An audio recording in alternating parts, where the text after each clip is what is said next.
Video games like Postal. Going Postal. Going Postal. New video game. It's called Postal. There are a lot of people that really wish we would go away, but it's never going to happen. Their whole premise is so over the top. It's so ridiculous. There was a video game called Postal. We just ran around shooting people. Oh, this is going to piss off your viewers, isn't it? Oh, well. Going Postal, The Legacy Foretold. A new documentary about the history of running with scissors. Streaming this spring. Pre-order now. Go to goingpostaldoc.com. That's goingpostaldoc.com. Tell them In the Keep sent you. Modern means of communication, the power afforded by print, telephone, wireless, and so forth, of rapidly putting through directive strategic and technical conceptions to a great number of cooperating centers, of getting quick replies and effective discussion, have opened up a new world of political processes. Ideas and phrases can now be given an effectiveness greater than the effectiveness of any personality and stronger than any sectional interest. The common design can be documented and sustained against perversion and betrayal. It can be elaborated and developed steadily and widely without personal, local, and sectional misunderstanding. This quote is from H.G. Wells in the New York Times, quoted by Edward Bernays in his 1928 propaganda.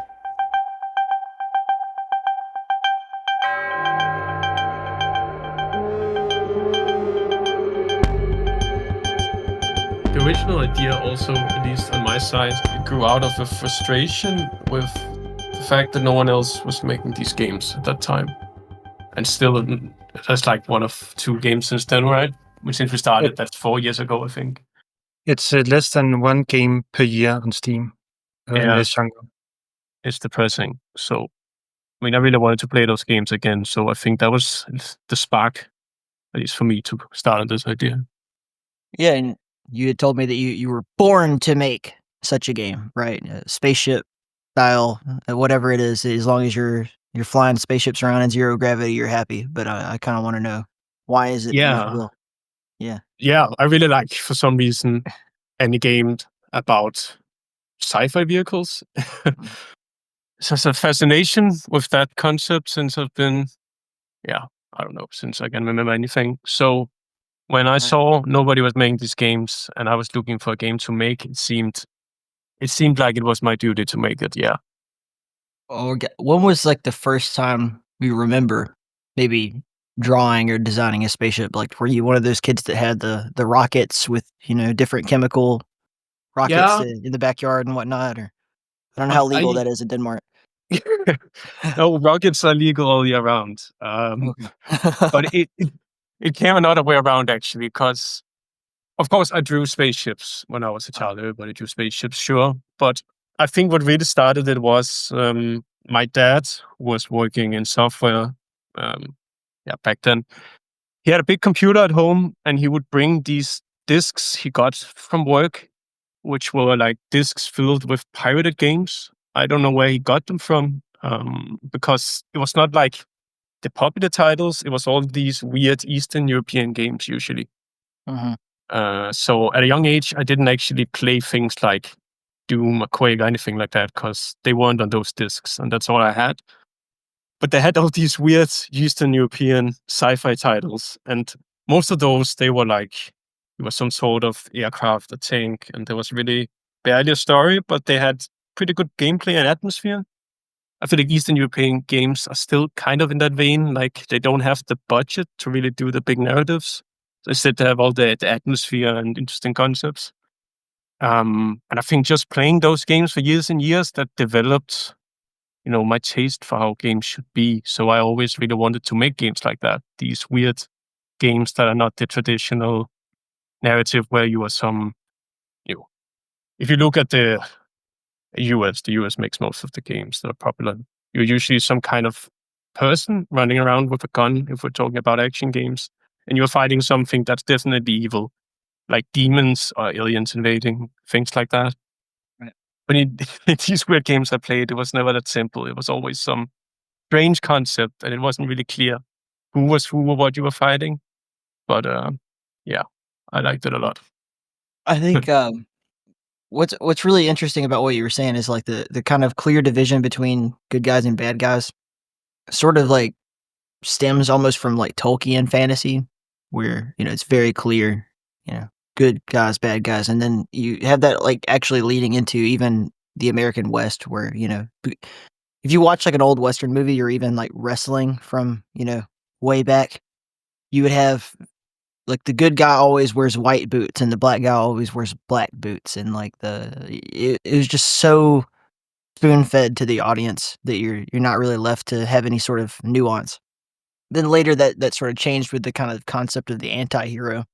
And there are classic literary examples of that too.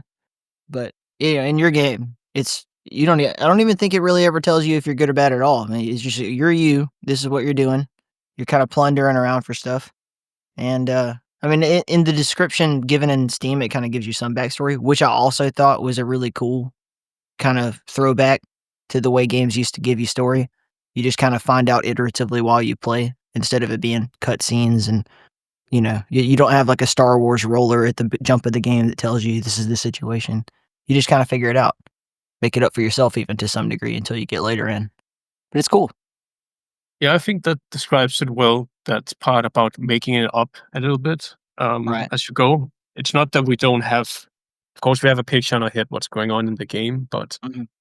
I also like when games they just expose you to the world, the mechanics, and if those things are well designed, they should actually just tell you the story. You should understand what's going on, Right. and you shouldn't need text or voiceovers and so on to really explain these things. Of course, if you want characters and a traditional linear narrative, you probably need that. But when we're talking about like a procedural game that's really about the moment-to-moment gameplay and making that feel good, I don't think you.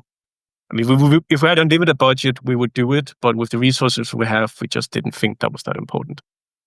It's such a almost in the terms of video games, like an ancient concept, having a spaceship that you kind of fly around, you get little upgrades, and you shoot around in multiple directions. Of course, this is 3-dimensional, and that's been done for a long time. But I mean, going all the way back to games like Asteroids and other clones of the similar, like on classic computers. I personally, like when I was a kid, my grandma would sit me at the computer and put on Asteroids and tell just leave me alone. And it was awesome. And as you said, there's no like it doesn't give you a story. It's just like does this mechanic capture you? Does it create like an addictive game loop so that you're just having fun and progressing? Even things like Ski Free, I mean, forget about spaceships. I mean, that was kind of the hallmark of a good video game. Pong doesn't have a story. Just like, does the mechanics on this screen capture you? You play it. Do you like it? What were some of those games for you guys? Games that captured me. I mean, of course, Descent. I Mhm. mean, you can tell from the game we made that captured me a lot. But I didn't. I spent a lot of time in Descent, but I'm trying to remember some of these Eastern European games. The problem was back when I played them, I couldn't really read, especially not English. So it's really hard for me to remember what they were called. Gotcha. Yeah. Uh, like the predecessor to Stalker. It's made by the same company, I believe. It's called. It has kind of a similar concept, except it takes place in the US or Mexico or something, and you're these soldiers moving into this area that's contaminated with something. Do you know what I'm talking about? It's not that popular. I'm trying to do a little Google food search on that. Let's see, Stalker developer. Let's see. I didn't even ever think about what they might have made before Stalker, which is a kind of a shitty thing to do as a journalist. Yeah, but it was a really clunky game, but it was back then I didn't know there were games that weren't like this. I just remember that had made a big impression because it was kind of scary and realistic for the time, and it had this concept with these aliens in the middle of US in this area. Any chance it's Heroes of Annihilated Empires? I'm afraid not. Oh, I don't know. it's my bad. I can't remember what it's called. American Conquest. Fight Back. No, that's not it. That's like Revolutionary War times. They've made a lot of games before Stalker, actually. What are they called? Somebody's getting angry at us in the show notes right now. Angry comments are getting typed. GSC World Publishing. So I'm looking at the wrong thing here. We want the developers. Codename Outbreak. That's the one. Codename Outbreak. Excellent. Okay. Yeah. I think outside Eastern Europe, it's pretty much. I'm not sure. Was it even sold in stores? I don't know. I just got it on this disc, and I thought it was pretty cool. I don't even see what you're talking about is not even listed on their Wikipedia page. So, like, yeah, it's a deep cut, man. Awesome. Yeah, maybe they're embarrassed. It could be. Yeah. Man. One game that had a bit of that effect on me, I think you have heard about it, Limbo. Oh, yeah. It's one there's not a lot of direct speech or text in that, but it still tells a story very strongly. Yeah, there was like a sort of a time period. I mean, how old are we all? I'm 29. 30. 39. 39. Okay. So, I mean, whatever, roughly 10, 15 years ago, there was sort of this slew of really cool, very story driven solo dev games that are side scrolling on, built in Unity, and they were coming out on, say, PlayStation for, part of the past. There was just so many of these, Limbo being one of them that I played. Fez, another one that I remember like getting on the PlayStation Pass, that kind of stuff. But just such a good slew of those types of games and story driven, very, very deep, into the, you know, emergent story, nevertheless, because you're first introducing the mechanic and then you continue to learn as you go. But yeah, Limbo was such a good title. I'm really glad you brought that back to me. I might replay that now. There was, I think around the same time that I first played Binding of Isaac, I probably played Limbo shortly thereafter. Yeah, it's the same for me. I also played Binding of Isaac a lot. Yeah, man. See, it's not technically, I guess, roguelike, but you do have a lot of that sort of like choose your own path as you go in Desecrators. You different levels pop up, and I found out the hard way. Like after I die, I'm like, oh god, okay, gotta do that again. Yes. But then I was like, quickly, like, oh, at least it's not exactly the same thing. That's fun. So, what was the inspiration for that mechanic? So Just rather than an inspiration, it was more Oliver. His core focus was making a space game, and mine was wanted to play around with procedurally generated maps. That was what I wanted to play around with when I came into this game. And space sounded like a lot of fun because you have freedom in more direction and can go crazy with it. And rather than, I say when we did some tests, that's where we played around with it. We didn't, Desecrators was our second concept. We also did something before where it didn't work out. And, once we found something we liked to play ourselves, we started putting more and more time into it. And eventually it became something that looked like it had a commercial potential. But there was a little more consideration than that because what we talked about was that we didn't just want to do Descent again in Unity because that's kind of pointless. Maybe you could do that, but we really wanted to do something that maybe not evolve the genre, but did something a little bit different. So that's why we decided we wanted to do procedural, because that hadn't really been done in a good way before in SIG stuff. And also it's way more fun to work on a procedural game if you're going to spend 5 years playing the same thing. And that's also when we decided it had to have multiplayer, because all of these other SIG stuff games, they're fun when you play them in co-op, but the co-op implementations have always been kind of crappy. So we wanted to do it where it was, a part of the core design. I think it's obligatory that I ask if there's going to be deathmatch, like 2 spaceships against each other in this game at any point. Yeah, people have been asking for that, and we do want to do it with the player base we've had. It just didn't feel like it would make much sense with all the other things we had to do as well. But I think it will be there after release within a year, something like that, because we have all the pieces to do it. We just haven't, made it a priority. No, it's really cool either way. I mean, I personally, like, my actual advice would be like, don't worry about it. But then I know that there's going to be so many people that ask for it, and it is going to be really neat, like, to see how that mechanic plays out. But, the co-op aspect of it, that's really cool. And as you said, it hasn't been done a whole lot, at least in this space. I haven't had the opportunity, obviously, playing the early copy, but whenever it's available to more people, or if I get more keys, I will definitely try to do it with some friends, or maybe even you guys could invite me one day to try it out. Yeah, why not? Yeah. That'd be great. Yeah, that was kind of hell to implement the multiplayer. You can tell why Yeah. why something with this combination of features hasn't been done that many times before. Yeah. Because these self-hosted servers where everything is procedural, so each client has to generate the exact same copy of the world. Then you have hundreds of enemies doing stuff all the time. You have to simulate. It was tough, but I'm really happy that we did it. I feel like the game could never really be that interesting if it didn't have this feature. Yeah, I also think that even if we add player versus player co-op, the co-op experience will stay the core of the game. Yeah, for sure.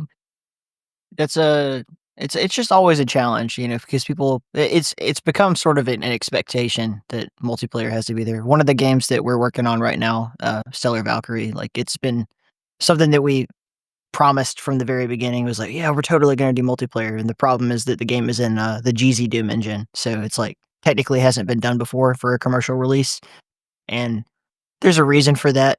We've been testing it lately, and it's like, yeah, this is really coming along. Then there's like licensing issues and stuff that you're probably in. Your game is made in Unity, if I'm correct. Yeah. Yeah. Yeah. Yes. Way safer, at least in that regard, license wise. It's software. If I have this recurring dream where I'm in Texas in a suit and I'm standing in like almost like an appeal to a mass of senators or judges, and I'm just explaining why id Software ought to license people old engines instead of just continually pushing their new thing on people, which is fine. I like all of their stuff. I don't think id Software's ever published anything that I hated, but the sheer number of people who are able to make games in old Doom and Quake engines and forks of them and stuff legally, that's cool. But without Steam integration, without things like co-op and stuff like that, it's actually kind of a pain in the ass. Descent was originally published by Interplay Studios. I actually got a chance to work with those guys, so they're sort of in a tie around kind of way between Interplay, id Software, and me. I got to work with them on Kingpin Reloaded when we were at 3D Realms and Slipgate. And so, cool. like, Christopher Taylor and Rusty Boucher were kind of the producers on Interplay's side. They came from like Fallout and Star Trek and all that stuff, like really, really seasoned old school game developers. And that sort of endured, but I got to actually pick Rusty's brain a lot about the development of Descent and everything. And it was kind of weighing on my mind. Like, there had been nothing like that. I think Sam knows I'm always looking for stuff like that, which is probably exactly why he pointed me to your game. He's like, hey, dude, I really think you'd like this. I'm like, yeah, that's awesome, man. The soundtrack is actually pretty cool, too. That was another thing that they did back in the day that you don't see as much lately, is these sort of collaborations with genuinely popular music artists. Descent had, I believe, the gentleman from Typo Negative doing a lot of the tracks and stuff. Really cool. Yeah, it still sounds really good, the soundtrack. You can tell it's from an actual band and not just made for... of course, game composers can make great stuff as well, but to me, it just has timeless sound, even though I didn't even have the soundtrack when I played it. Yeah, man. Cool. And you want to talk about... I just want Interplay still around. I'm surprised to hear that. What do they do nowadays? They were at one point, and this is years and years ago, so well before I got in any way in touch with them. I believe that they sort of sold the company to a gentleman named Hervé, and then a sort of the mission slowly became to, all right, let's look at what IP we retain, which is quite a lot actually. Like, they have a lot of IP. Kind of, all right, let's see what we can revisit, remaster, generate some income. I mean, far be it for me to know what goes on in the background there.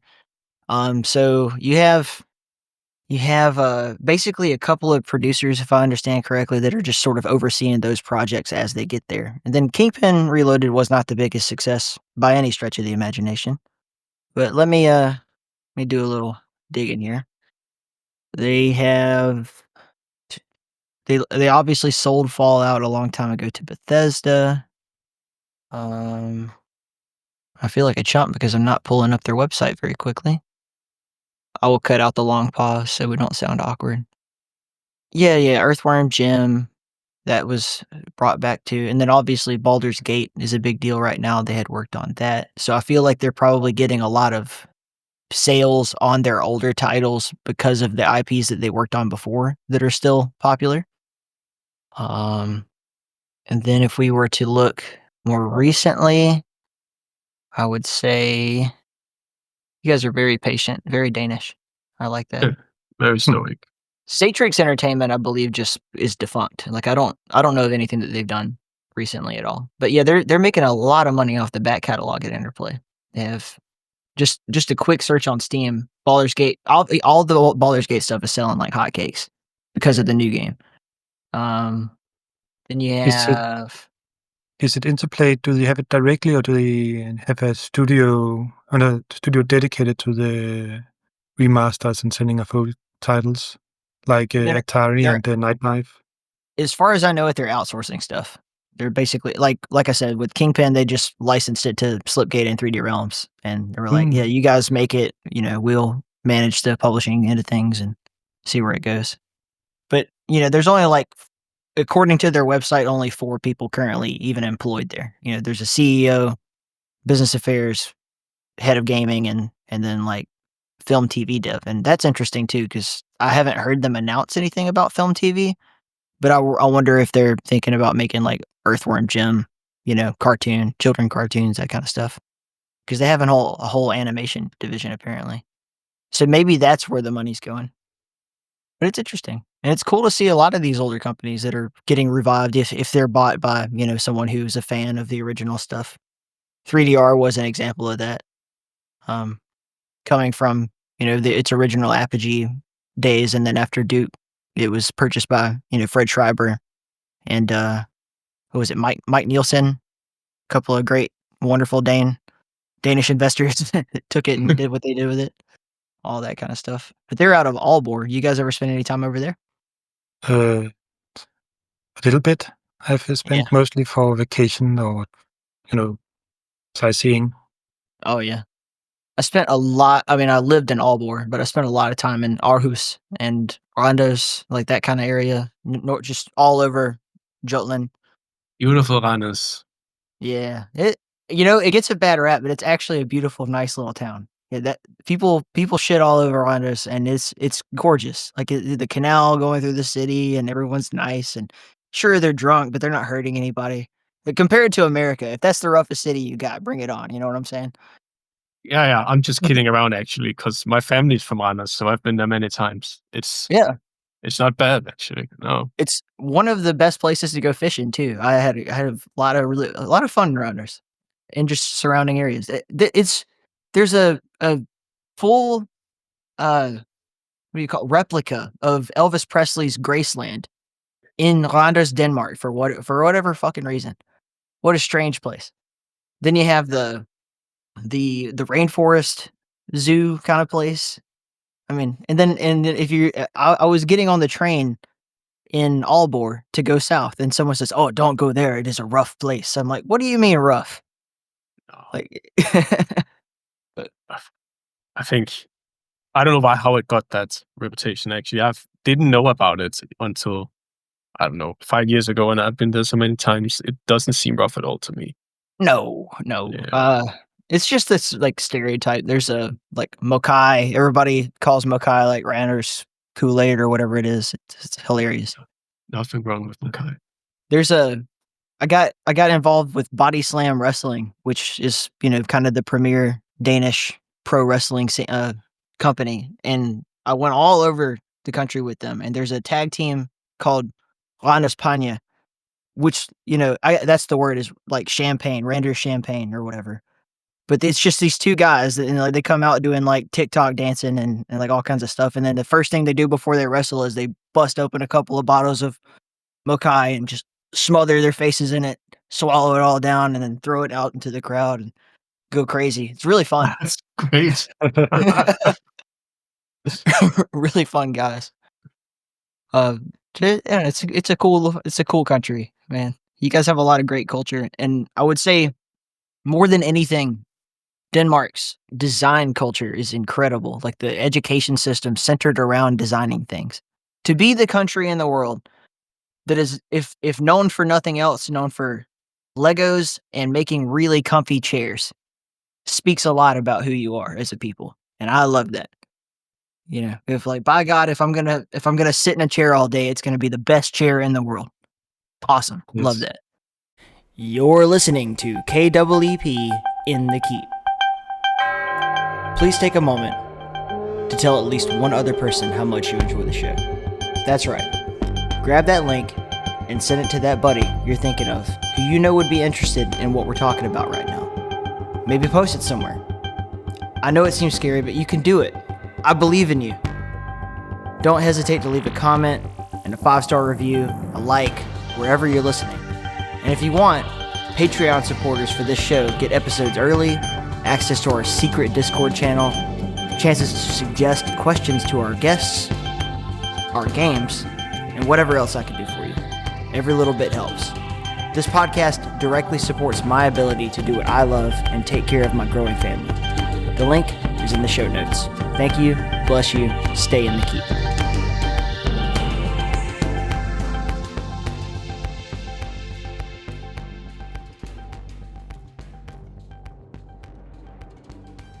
Well, the chair being comfy is a bit of a new thing.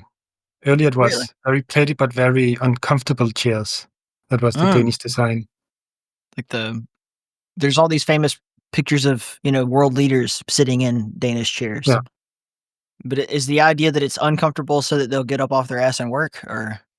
Oh, I'm thinking if some of the designs that are 50 years old are Yeah.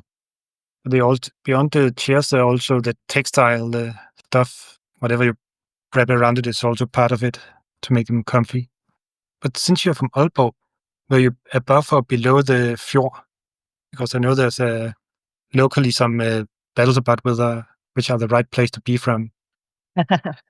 Nørresundby is across the fjord there. Yes. And yeah, that's honestly, that's kind of like the cheaper spot to live. I lived sort of like south of there, along the main highway. So I was much more central in town.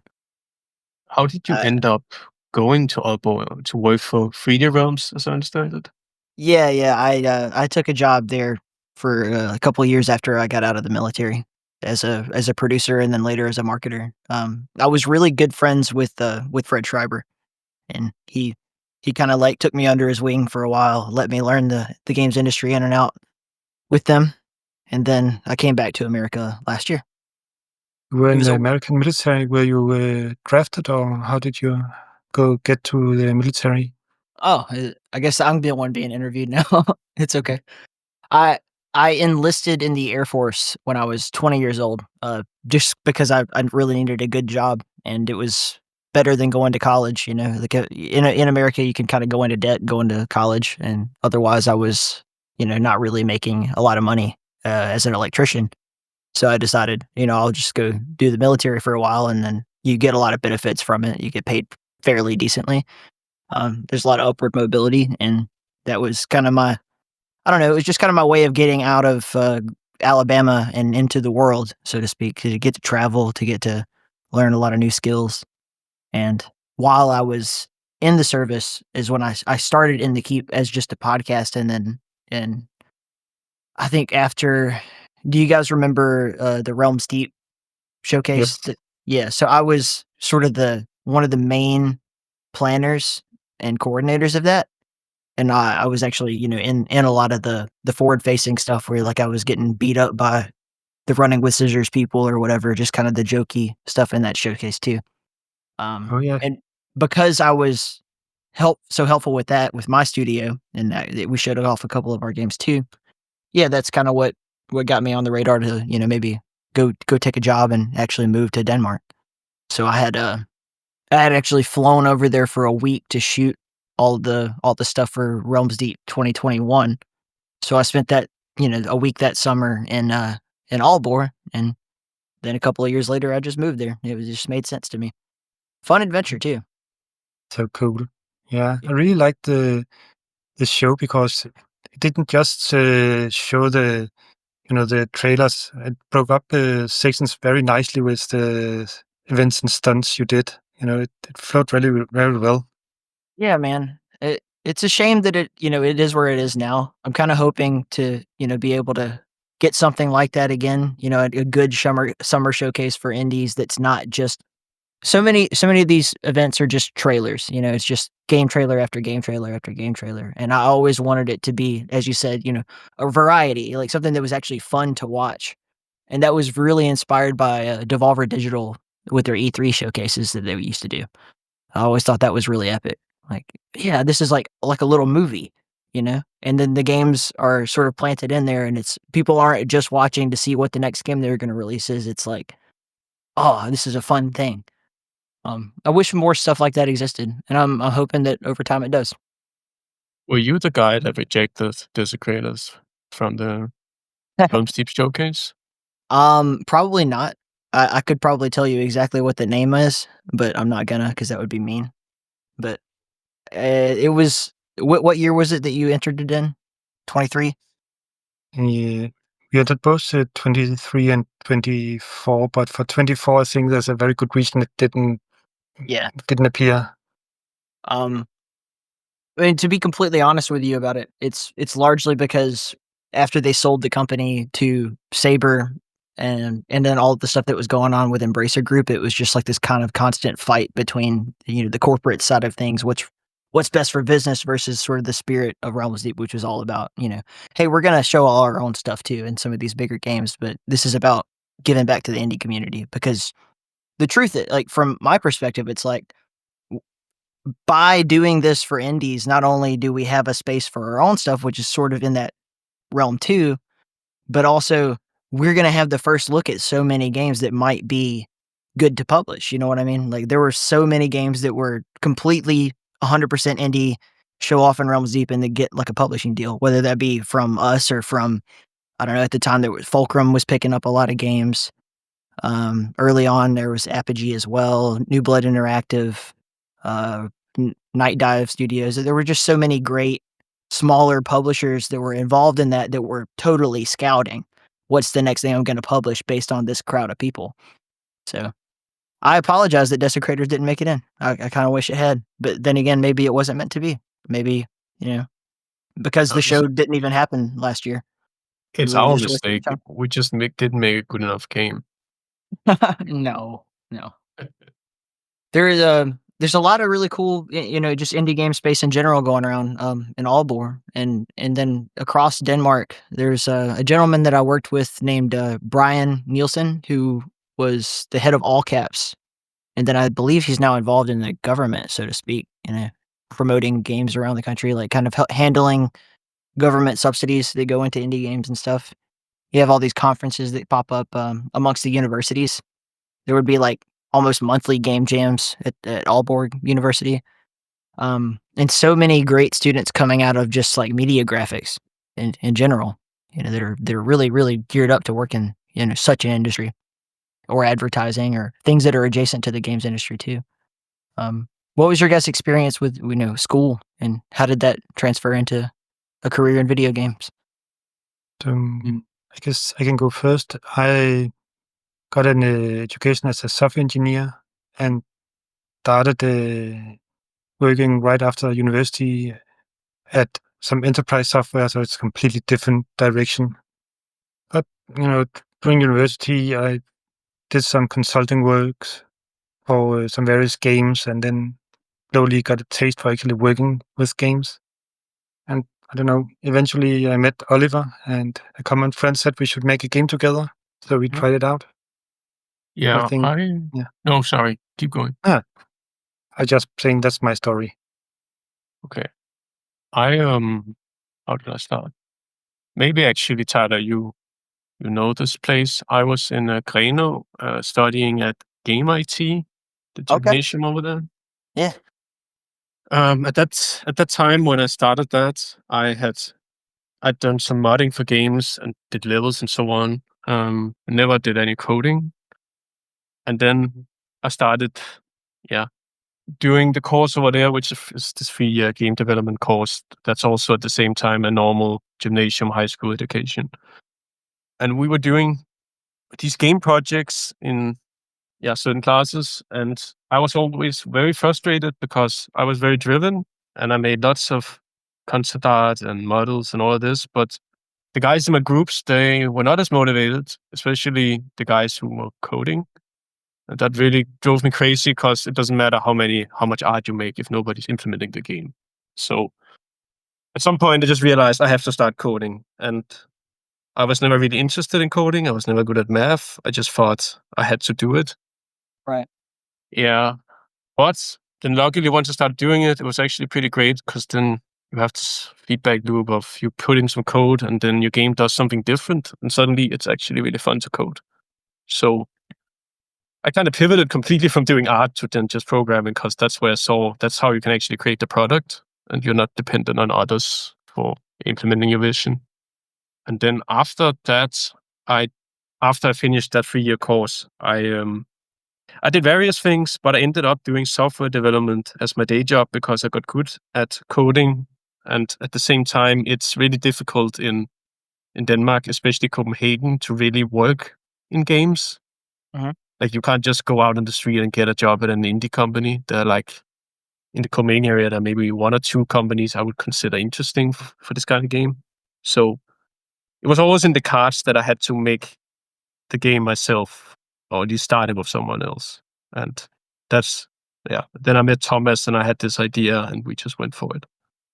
Yeah, I think that's the way, is to just find someone else that you have complementary styles with and sort of, start your own company. Fuck all this trying to get a job somewhere, especially in the landscape of the industry over the last several years. Like, just it's really undependable to depend on some corporation to kind of fund and back everything, because eventually they're going to want their money back.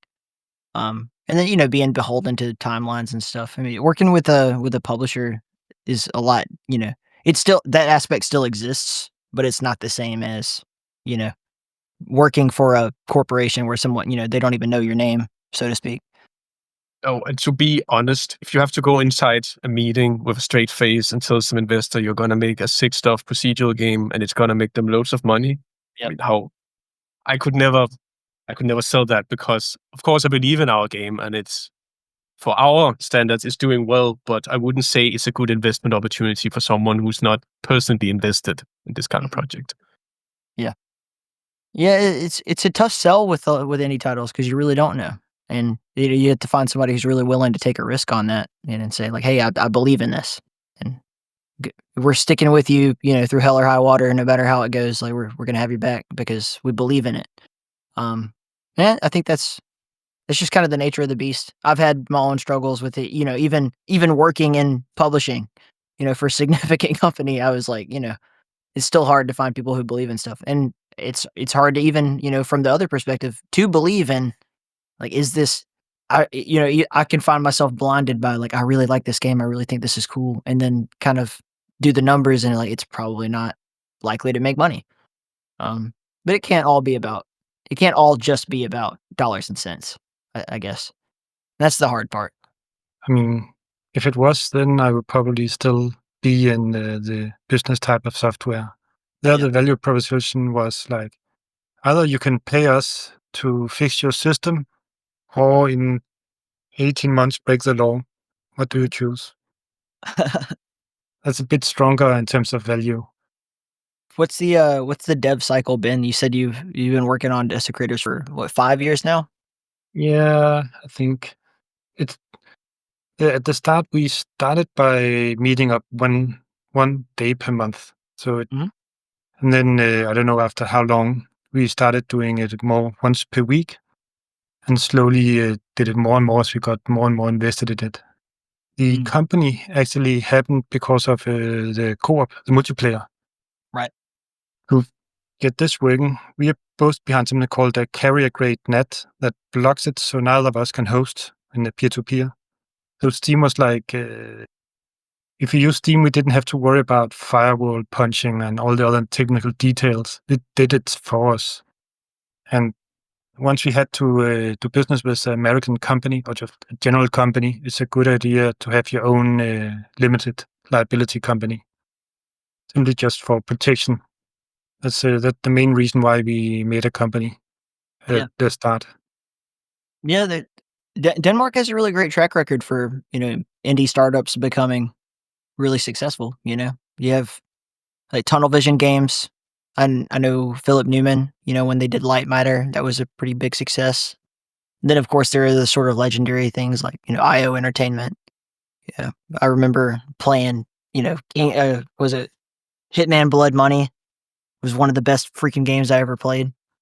So I think you have a lot of support, I think, to start companies. Like if you want to start a company, like you can get a lot of government grants and stuff to like kind of back you through the early phases of doing it. Yes, that is Mhm. true. We didn't do that. Really? We actually, no, because, well, we noticed, but it was 2 months too late after the deadline once we started looking into it. Gotcha. But that's mainly because we started, when you only work once per month, time passes quickly. Right. But yeah, so they have these general funds for companies, for startups that are Mhm. that quite well. And then until recently, they didn't really have that much for games. If you have wanted to, it was the movie funds, film production. Games was pushed under that. Right. And And then I guess, obligatory, yeah, Mads Mikkelsen has to be in your movie for it to make money, right? yes, Yeah. You should get him in the game. That would be fucking epic. it would. But I guess they looked at Sweden and was like, Yeah. maybe we also want a big industry here earning money. So just recently, a dedicated gaming institute was formed and have their own dedicated funding pool. It seems to be happening actually quite a lot across Europe right now. I believe that there's going to be a new school, I think in Copenhagen that they're opening up, but they just opened one up in Bratislava where it's just completely centered around game development and AI. And they're just taking students basically out of gymnasium straight into, college level courses for working on that. And it makes sense because, as a nation, as a continent, you would want to be ahead of the curve in those places. Um, so it's really interesting that you're doing this completely independently, though. I mean, I feel like there's got to be paths other than that. But working with Perks, how's that been for you? I would like to add some, before I answer that, at least from my perspective, Mhm. some context. And that is, I felt for a long time until the past year or so that we didn't really need funding that much. It was more a question of time, because that's really the limiting resource. Even if we had a lot of money, it's not clear what we would do with it because you need a lot of funding to hire people. And if you're hiring people, you're paying them salaries. And if you're paying them salaries, you have completely different expectations for sales. And once you have that, you have different expectations for the product. And I thought for what we were making, we didn't really want to change it radically just because so we could hire people. It was always clear to me that this game would have to grow slowly over time. And then once the concept is mature, once we have explored the space, maybe you can make it bigger and sell it to a lot of people. But if we start now going big, I think we'll just lose the vision and make something else. I actually think that's really clever. I think that's the right way to start a company. Like personally, I actually just did a whole podcast talking about basically that, where it just makes more sense to accept that you're going to have to start small and grow slowly over the course of several years than it is to, take a bunch of loans and investments and then try to scale with that and then give yourself the risk of just going bankrupt and not even getting out, the game that you meant to do. Um, in a large part, that is what happens to, I would argue, most startup companies especially in the indie game space, where it's like you have that brief, maybe 2-year period of getting a lot of money from your investors, and then then they want their return. When they start auditing and everything, they start looking at the numbers. They're like, hey, we're not making money back yet, and then they pull your funds, and now your company's defunct, and all of your employees are unemployed, and now you have a PR problem, and then you have promises that you've made to your customers. You have games that you've said are going to come out, and then they're actually not going to come out because you bet on the investor, and the investor didn't bet on you. Unfortunately, that's It's a sad truth that I think a lot of people have to learn the hard way, but I 100% back, what you're saying is the correct way. And ultimately your game is, right around the corner from coming out more or less exactly how you like it. So even if it doesn't make a shitload of money, you did successfully do it. And you didn't go bankrupt doing it, and you're not going to have a bunch of angry employees. So No. And we Yeah. also, at least for me, it's more important than the money that we have players who've been playing the games for years, giving us feedback. We changed the game a lot based on what these people are saying. And it's really, for me, way more important to watch these people enjoy the game and make the game better for their sake. Listen to their feedback.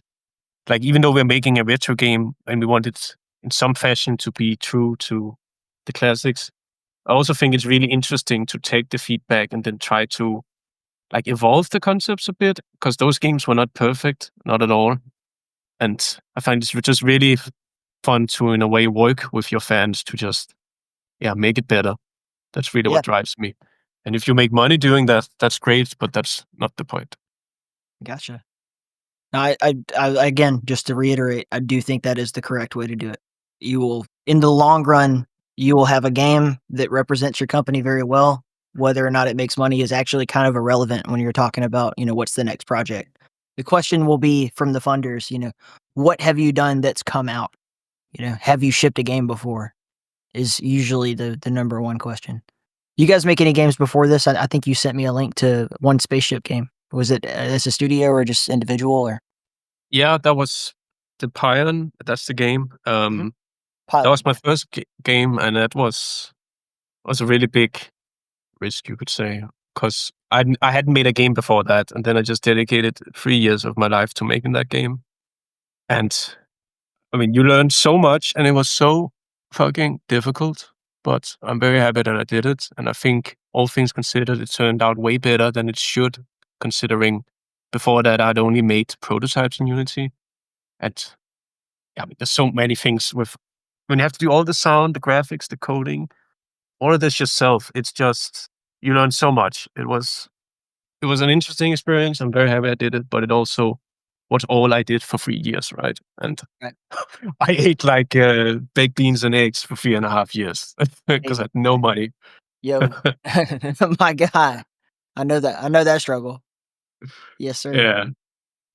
What was the beer budget? Did you have just water out of the tap, or?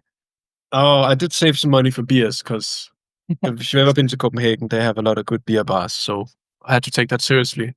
And and not only do they have, or is it abundant, but it's cheaper than water at most restaurants.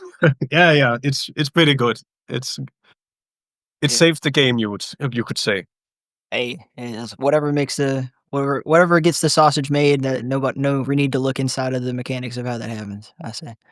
No, but also it kind of transitioned into Desecrators, because those games, they have a lot of similarities, and a lot of the design and systems I built in Pion, they're kind of carried over and evolved, because if you look outside, at Pion, you see a game with some spaceships, and you think that's pretty simple. It's just some spaceships shooting lasers.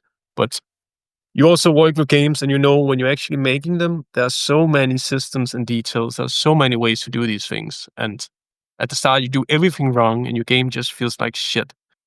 And then you iterate, you turn all these knobs again and again, and then at some point, the game comes together, and it actually feels good.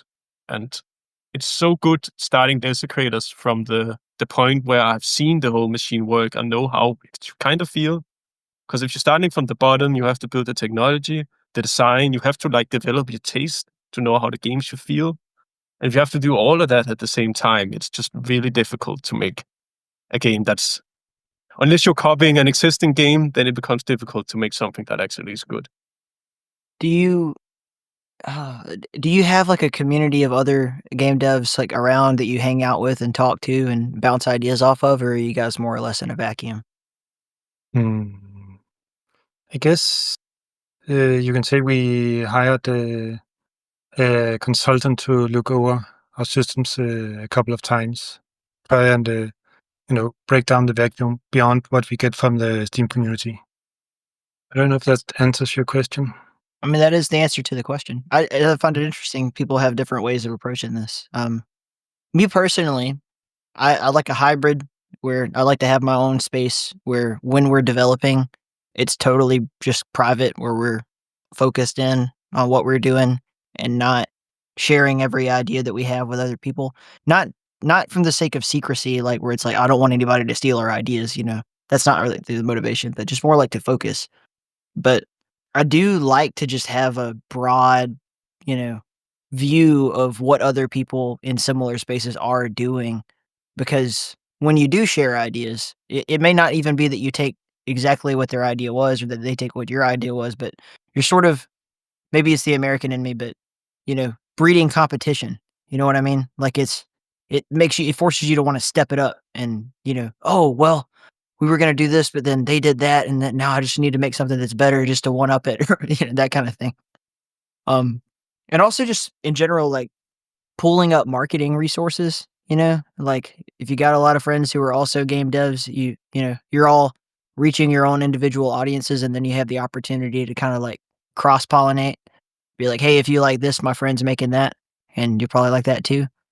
I don't think it's necessarily a competition for customers, so to speak. I'm reading this really interesting book right now by a guy named Edward Bernays, who is actually Sigmund Freud's, I think, nephew. But the book is called Propaganda, and it's like this kind of view into the late 20s, late 1920s of America, so 100 years ago, of American marketing, and just the evolution of propaganda through the First World War, bleeding into the Second World War, and then kind of like understanding how PR would handle all these different situations when it comes to reaching new groups of people. But then you're not just marketing to say you're selling a video game. You're not necessarily just talking to people about uh video games. You're talking to people who are in adjacent industries. So if you have a friend who makes movies, you know or you have a friend who makes cartoons or writes books, or is in the t-shirt industry, there are ways in which all of you stand to help each other out. But you're also, you could make the argument that you're sort of competing for people's attention.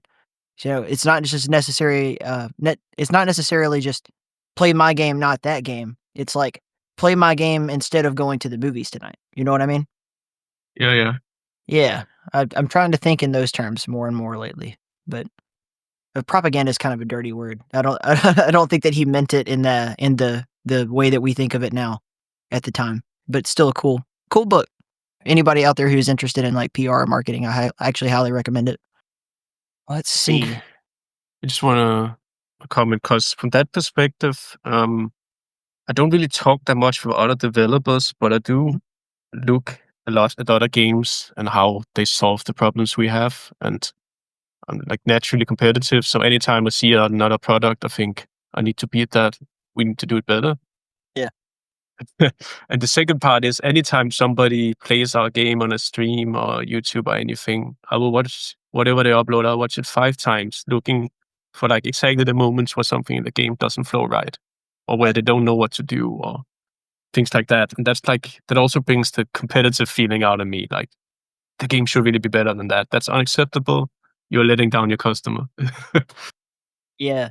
The only thing critical I had to say, I think, in my notes about Desecrators was just that it is fucking really depressing when you get pretty far along and then you die. And I would say that the first time that I like had an actual, like lose all of my lives moment and had to start again, I didn't really know what it was that killed me, and that kind of hurt. But otherwise, very, very, very cool game. Yeah, that's fair. We always have wanted to do like some kind of meta progression, so when you die, it's not the worst thing ever. But Right. it's just been really difficult to come up with something that integrates with the rest of the game. Right.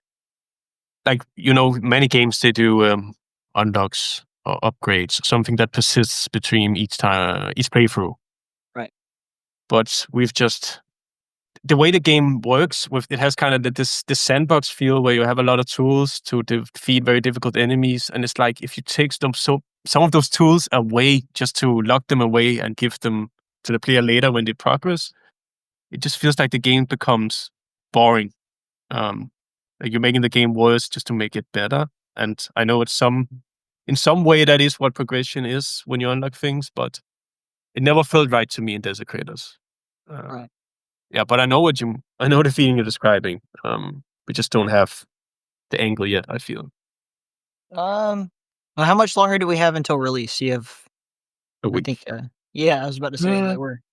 I think actually we just announced the release date. Yes. So next week, Friday the 28th of February, that's when we will release. Okay, perfect. So I'll put this out on Tuesday so that it's like right before the launch. Yeah, that'll be great. Yes. Oh, that's really, really cool. I actually, are you, I guess you're going to plan on doing like periodic updates to the game after you get player feedback and everything. It's not early access. Yes, we actually plan to do something atypical.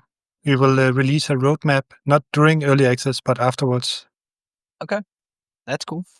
And I guess we have plans for like 1 to 2 years for the work after, probably more 2 years after release. So we are not done with the game yet. Understood.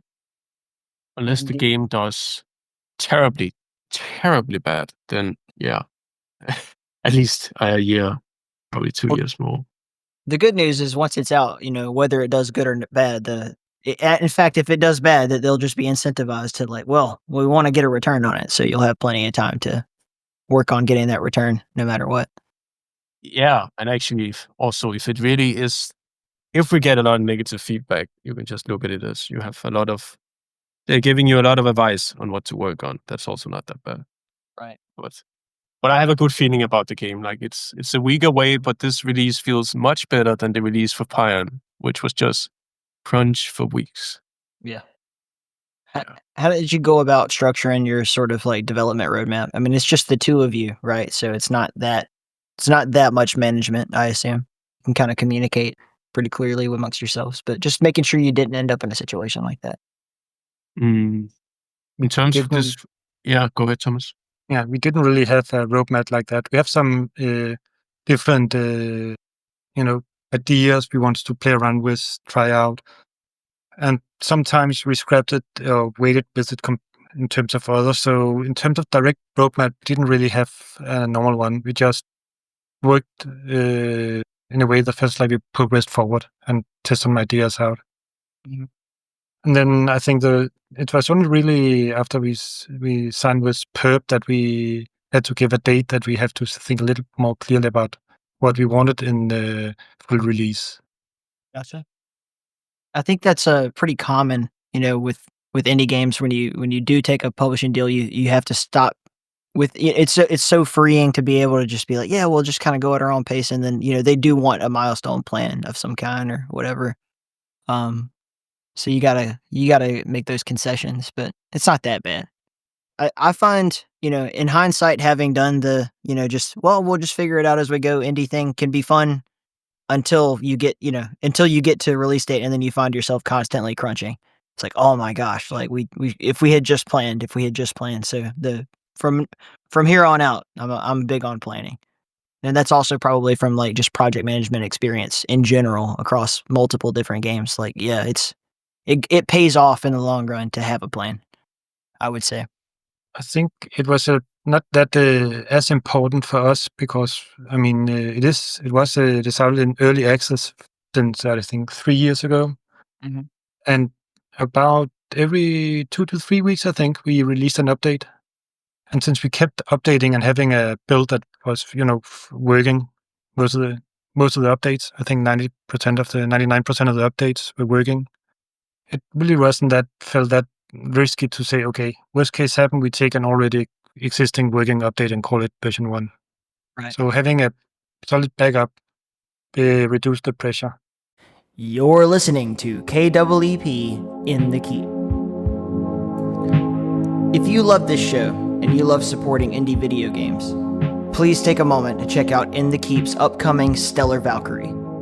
Built in the GZ Doom engine, this retro first-person shooter puts you in the universe of space bird bounty hunter Falco, who is on a mission to save his ex-girlfriend from the evil Black Star cult. Just type birdgame.space, that's BIRD game.space into your browser, hit enter, smash the wishlist button, and stay tuned.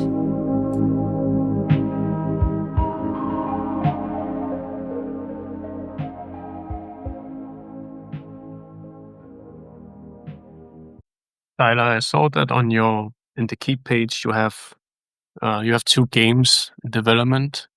Yep.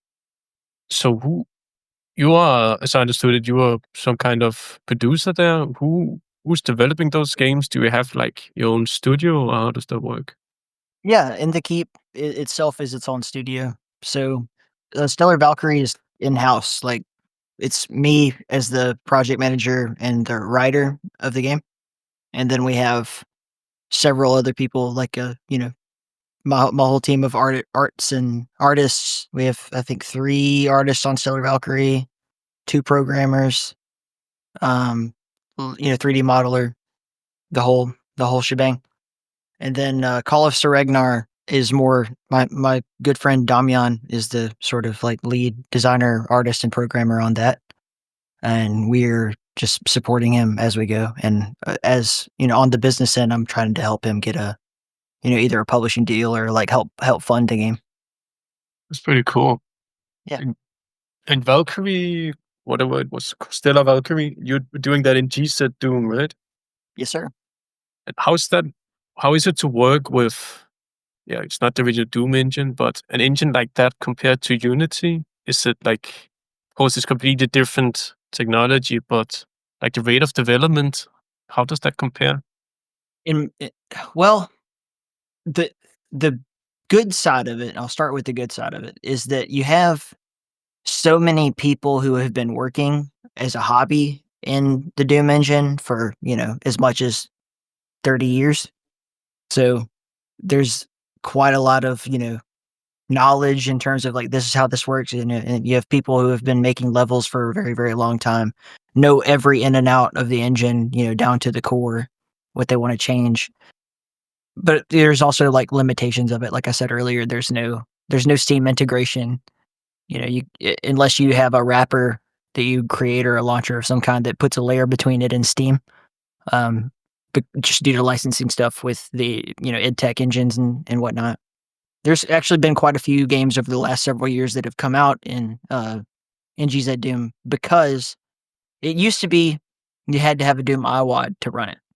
And then I'd say it was about 4 or 5 years ago, maybe at this point, they finally came out with a version that did not require you to have the Doom.wad to run it. So with that, you started to see a lot of commercial games in GZ Doom. Some of the bigger ones being like Hedon. Recently, there was Sulaco was actually quite a big success. Multiplayer can be pretty complicated in it as well. But I would say the main thing that pisses me off from a production standpoint is that you have to design your levels with textures. Like, you can't just block out a level, and then go back and texture it later. You kind of have to have textures as you go. So that's a huge pain in the ass. There's also, some limitations in terms of room over room. You have to be really slick with your, teleporter placement and stuff to make the illusion that there's room over room, even though it's not really there. Yeah. Just, I guess the concise answer to the question is like, I probably won't do it again. In the future, we'll probably just use, Unity or something else for pretty much everything. But at the time that we started this project, it made sense just because it was like, it's a good time to capitalize on this engine. Not a lot of people are doing it. And then I think that we got really ambitious with it. Whereas, a lot of other people went ahead and just, release stuff like, hey, I could just pump out a bunch of like really simple shooters in the Doom engine and make my money back, really, really quickly. I mentioned, yeah. Go ahead. Oh, I just imagined that one big advantage of having an engine like this is that like the feel of the game is good from the start, I would imagine. And by that I mean like the movement, the physics, how enemies move around, all the stuff is like proven to be good because it's used in Doom and so on. But if you start with Unity, you just have bolts and rigid body physics and all that. It feels terrible if you're making a FPS, right? So you have to implement all that stuff yourself. But if you're starting with Decent Doom, you have like, what could say, not a template, but you have the game feel from the start. You just have to fill it with assets. Yeah. Oh, is that it? Yeah. That's 100% true. You start kind of with like, if you already like Doom's physics, this is probably going to work out for you. And even if you want to tweak them and change them, it's like you have the parameters there. And like I said earlier, the experience of people who know how to do that is vast. There's lots of them.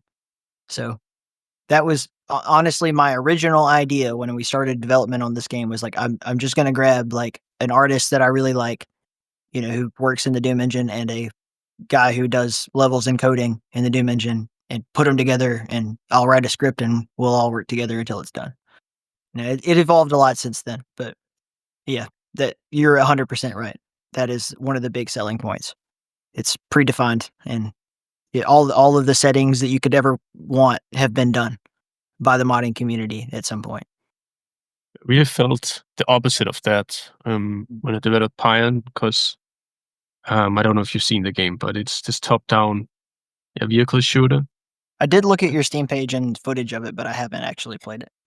Yeah, and okay, but it's a top-down shooter, and in that sense, it's not that experimental, but the actual thing you control is like a physically simulated ship, so it has like velocity and angular momentum and the stuff, but you're still controlling it with your keyboard and mouse, so it's very different from most of these top-down shooters. And I just feel like the moment you start just changing something fundamental like that, you have a different control physics scheme, and you have no reference because no other game is doing this, then suddenly you're just like in the middle of nowhere design-wise. You don't know if this can ever feel good, and you just have to try out so many different like physics values and control types and all of this, and then hope it will feel good at some point. But then if you're starting with something like Decent Doom, I imagine it's just the exact opposite. That's just you open the engine and from the start you have all of this. You just have nice controls. And then in Desecrators, it was also, I think, I spent a month or something every night just coding the physics for the ship controls, because when you have a game like this, and again, you're controlling a ship, you're doing that all the time, it has to feel good. So the way it moves or the way it collides when it hits something, like, okay, it collides, but what does it do? Does it stop? Does it slide? Does it bounce off? All of this you have to figure out. And that just took so long to get right. Yeah, but I feel like we actually did it quite well. I was just thinking, maybe the next game I should use an actual engine so I don't have to do this again. Yeah. I mean, Yeah. well, there's also going to be, even in Unity, just like people who have made projects or they've made other games like that, that have similar physics, that you may just grab the project and work from there. As opposed to just, opening up Unity and just going, from scratch, to your destination. It is interesting. Your point totally stands there. Like having to come up with every little thing individually on its own is tough, especially if you're limited on time and resources. I guess that's the benefit of just having a big community of games, to other developers who are doing similar things to pull from. Like, how did you do this? There were a lot of like when we first started seeing like the sort of indie boomer shooter thing pop off, I would say Dusk being probably the biggest one to start. There were just so many games in Unity that struggled with trying to kind of replicate the Quake and Doom physics, in the Duke Nukem sort of like movement and shooting style and everything. You had to be clever about making sure that was implemented, because the default Unity, just if you just use what they have from the jump for shooters, it sucks. It's like, this is lame. So, but it's not necessarily built with that in mind. But if you're making something like Dusk, which I also really like, I imagine that, I mean, you can look at the Quake source code and you can see exactly how those physics work, right? Yes. Yeah, that's true. If you're somewhat decent at coding, you could replicate that in Unity. Yeah. Maybe that's what the developer did. That's what I would do, at least. Yeah. And there are several things like, Sam is really big on that EFPSE engine where and you don't need to learn how to code really. You just, learn some scripting language that I guess is for that particular little engine and go crazy. But then it's frustrating for every single time I play a DOSman game, I'm like, oh, we haven't fixed this issue yet. Can you guys just like hire a programmer and fix it?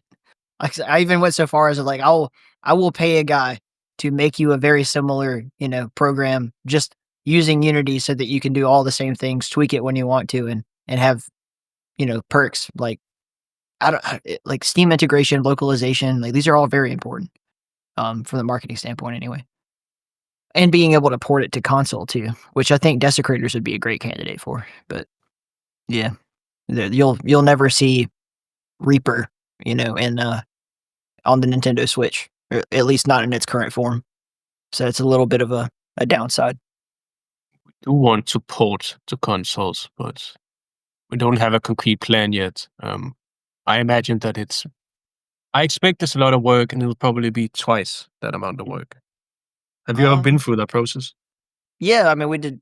We had a whole Slipgate had a porting studio. In fact, that's a lot of how it made its money early on before the sell it to Saber and had all the corporate backing. It was just doing a lot of ports.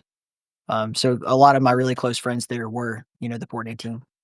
I actually know a guy who worked there and is now just started his own company in Canada, who would probably be willing to talk to you about doing it if you have a limited budget or whatever, just to open it up and see what it's like and give you a quote.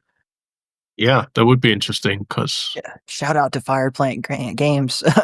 Do a little free commercial for them on the podcast, I guess. Yeah, send us a link. That could be interesting. Yeah, yes. For sure. Yeah, I'll link you up as soon as we're done here. I guess we can also talk with Perp. I don't know what they have in mind in terms of porting. Well, I don't know how Perp does business, but I would imagine they have. I mean, most of their games are on consoles, right? So they probably have to have people who know how to do that.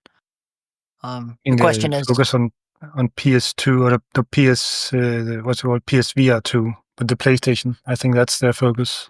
Yeah. Dude, Desecrators in VR would be fucking crazy. Yeah. Talk about like never leaving the couch, man. I'd be glued in. Yeah. I mean, I recommend having a bucket nearby in case your lunch decides to leave you. Yeah, man.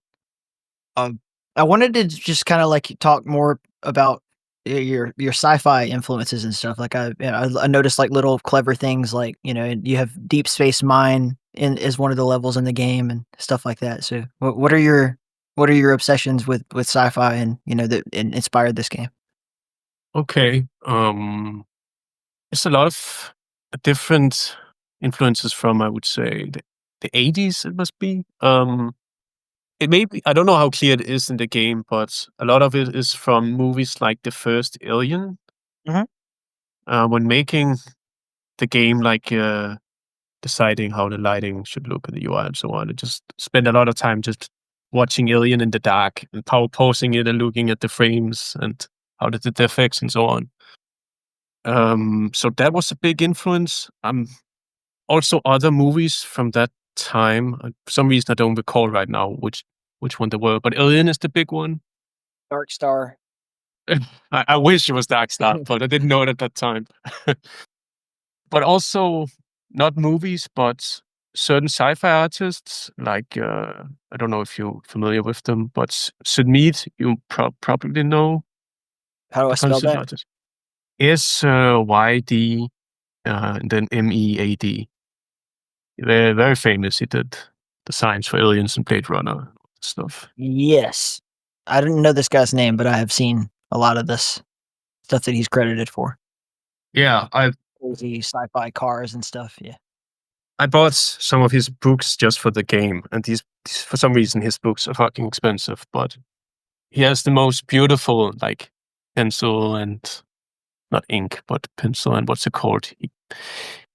Whatever. Really, really beautiful renderings of the science, and he has a really, really good ability of like just sketching things that make sense to your brain, but also they don't look like things you've seen before. Yeah. He's probably my favorite artist. He died recently. It's very sad. Yeah. But then also Chris Voss and Peter Elson, if you've heard of those. Yep. Yeah. And of course, the game doesn't really look like their paintings or Sid Mead stuff, but it's more like the idea behind the designs, which is like more imaginary sci-fi designs. It's not so much, iPhone-looking stuff. It's more come up with some big vehicle that looks it looks like it does a lot of things, but it's not so clear how it works. It's maybe that's a bad way to explain it, but back in the 70s, they had a lot of psychedelic art, and this also influenced science fiction, where you had all these weird vehicles which didn't really make sense, but also they weren't explained, so you didn't know whether they were supposed to work or what it was, but it just looked cool. And it's kind of the same starting point I had for a lot of the things in the game. Just wanted interesting, weird shapes, and I didn't care too much about how they should work. And they shouldn't look too much like jet fighters or NASA space rockets. It should look more strange. I always thought that was more interesting. Like you're in a dark future, and it's not clear if it's even humans who built the stuff. Right. Yeah, I don't know. That just appealed to me. But I've always been a big fan of the classic, Isaac Asimov and H.G. Wells, sort of the speculations of what would the future be like, and then in your case, it's like not only what would the future look like, but like it's sort of a trope that they explore quite a lot in Star Trek. But just imagine you're in the year 40, 4000 whatever, and you're looking back, and like there's 2,000 years of development between modern era and there for you to look at the history of, so it's not just what do we have now, but also like I'm going into this, ancient freighter, and by ancient you mean 1,000 years old, which is 1,000 years from now. What would that look like too? Such an interesting game to play with your mind and kind of just, like I said, speculate on, dig into it. Yeah. Actually, right on. That is the kind of thinking I had. Did you? I think I had some like specific shit I was going to point out, but like, did you have any inspirations for like the types of weapons that you thought would be interesting for the game, or was that more like just kind of what serves the purpose? The games were not the games. The weapons, like some of them were inspired by Descendant Forsaken, like the basic weaponry, because certain weapons of course you can try to come up with your own concepts, but probably you need like the equivalent of a pistol, machine gun, and shotgun, right? But in sick stuff terms, you kind of need weapons people understand, and you also know the concepts work. And those were mostly taken from Descent Forsaken, and there's a third game I don't remember. But after that, once we had like the basic weapons down, we just started experimenting, just trying ideas out.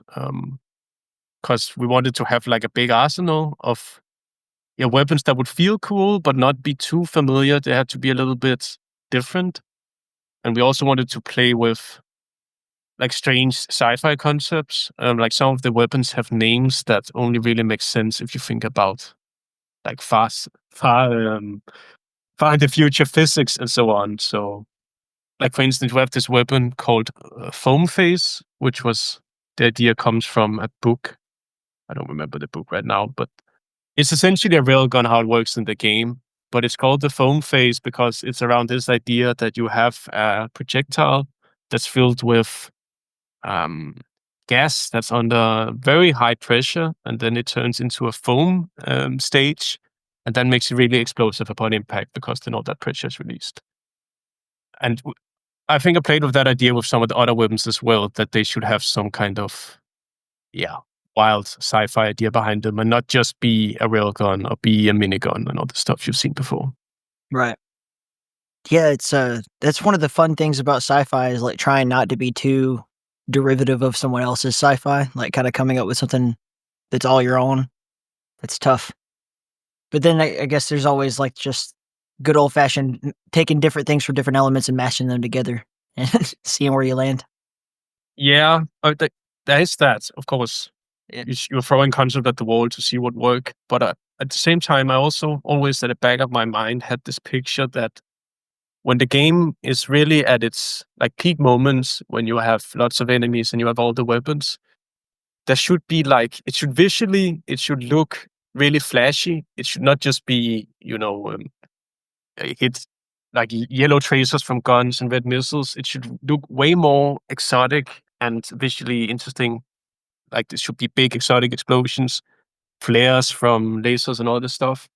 And there should also be like a lot of small moments because the weapons have mechanics that create moments. Like we have the weapon that has this stupid name, Megamine. You probably saw it if you played. But it's this weapon where you drop a bomb, and then when it's triggered, it creates like this big expanding blue flare, and then the flare it shuts off, and there's a huge explosion. And I really love things like that where you have this little like visual, almost cinematic moment, but at the same time, it's also a really effective weapon with a clear mechanic. It's like if I think the weapon should look great if it wasn't like an 80s space battle. That's how I would describe it. You should imagine that the Enterprise could shoot this thing. Then it's probably a good idea. Yeah, I like the way that the game sort of gives you all these different options for kind of how to approach combat. Where you do have the mines. I actually like the Sentry mine a lot. I don't know why, but I fucking love that thing. And then you have the rockets. Sort of your secondary weapon and then your primary weapon. And you can sort of approach all these different situations. I find myself a lot like the first thing I do when I get into a level is like, I find the first intersection and then I just assume whichever way I turn, I'm going to get attacked from behind. So I'll just sit there and kind of door peek for a really long time until I think I've lured out all the enemies. But then you also have like a lot of good, they're not really monster closets, but a lot of good moments where you've completed a new task and all of a sudden there's a new swarm of enemies coming at you. And you got to fight your way out of that room. And then there's also the situations, more often than not, where you have to choose: is it really worth fighting these people, or should I just try to zip past them and survive? And that's also, a gamble you have to make as the player, because every single mission, not only do you have to get in and achieve the objectives, but you have to go back. It's almost like Frodo, at the end of the Lord of the Rings, where it's like, and then there was the journey home, which is sometimes worse than the journey to Mount Tomb in a lot of cases. Yeah. Oh, I love that you described that because that's something that those situations you described, a lot of that evolved from, at the start we just had enemies that sat in a room, and then when you were in their field of vision, they would turn to shoot at you.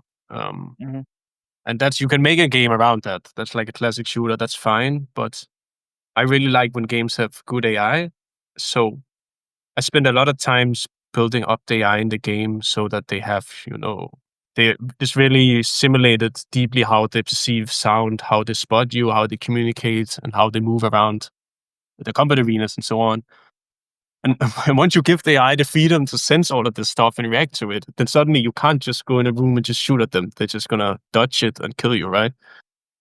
And then the game just kind of evolves into this where the space where a lot of the time, like you described, you don't really want to fight the enemies directly, or you have to assume they're waiting for you. So a lot of times you're trying to kill the enemies without even seeing them. You're like shooting weapons around the corner, or like suppressing them, or dropping mines because they're going to chase you.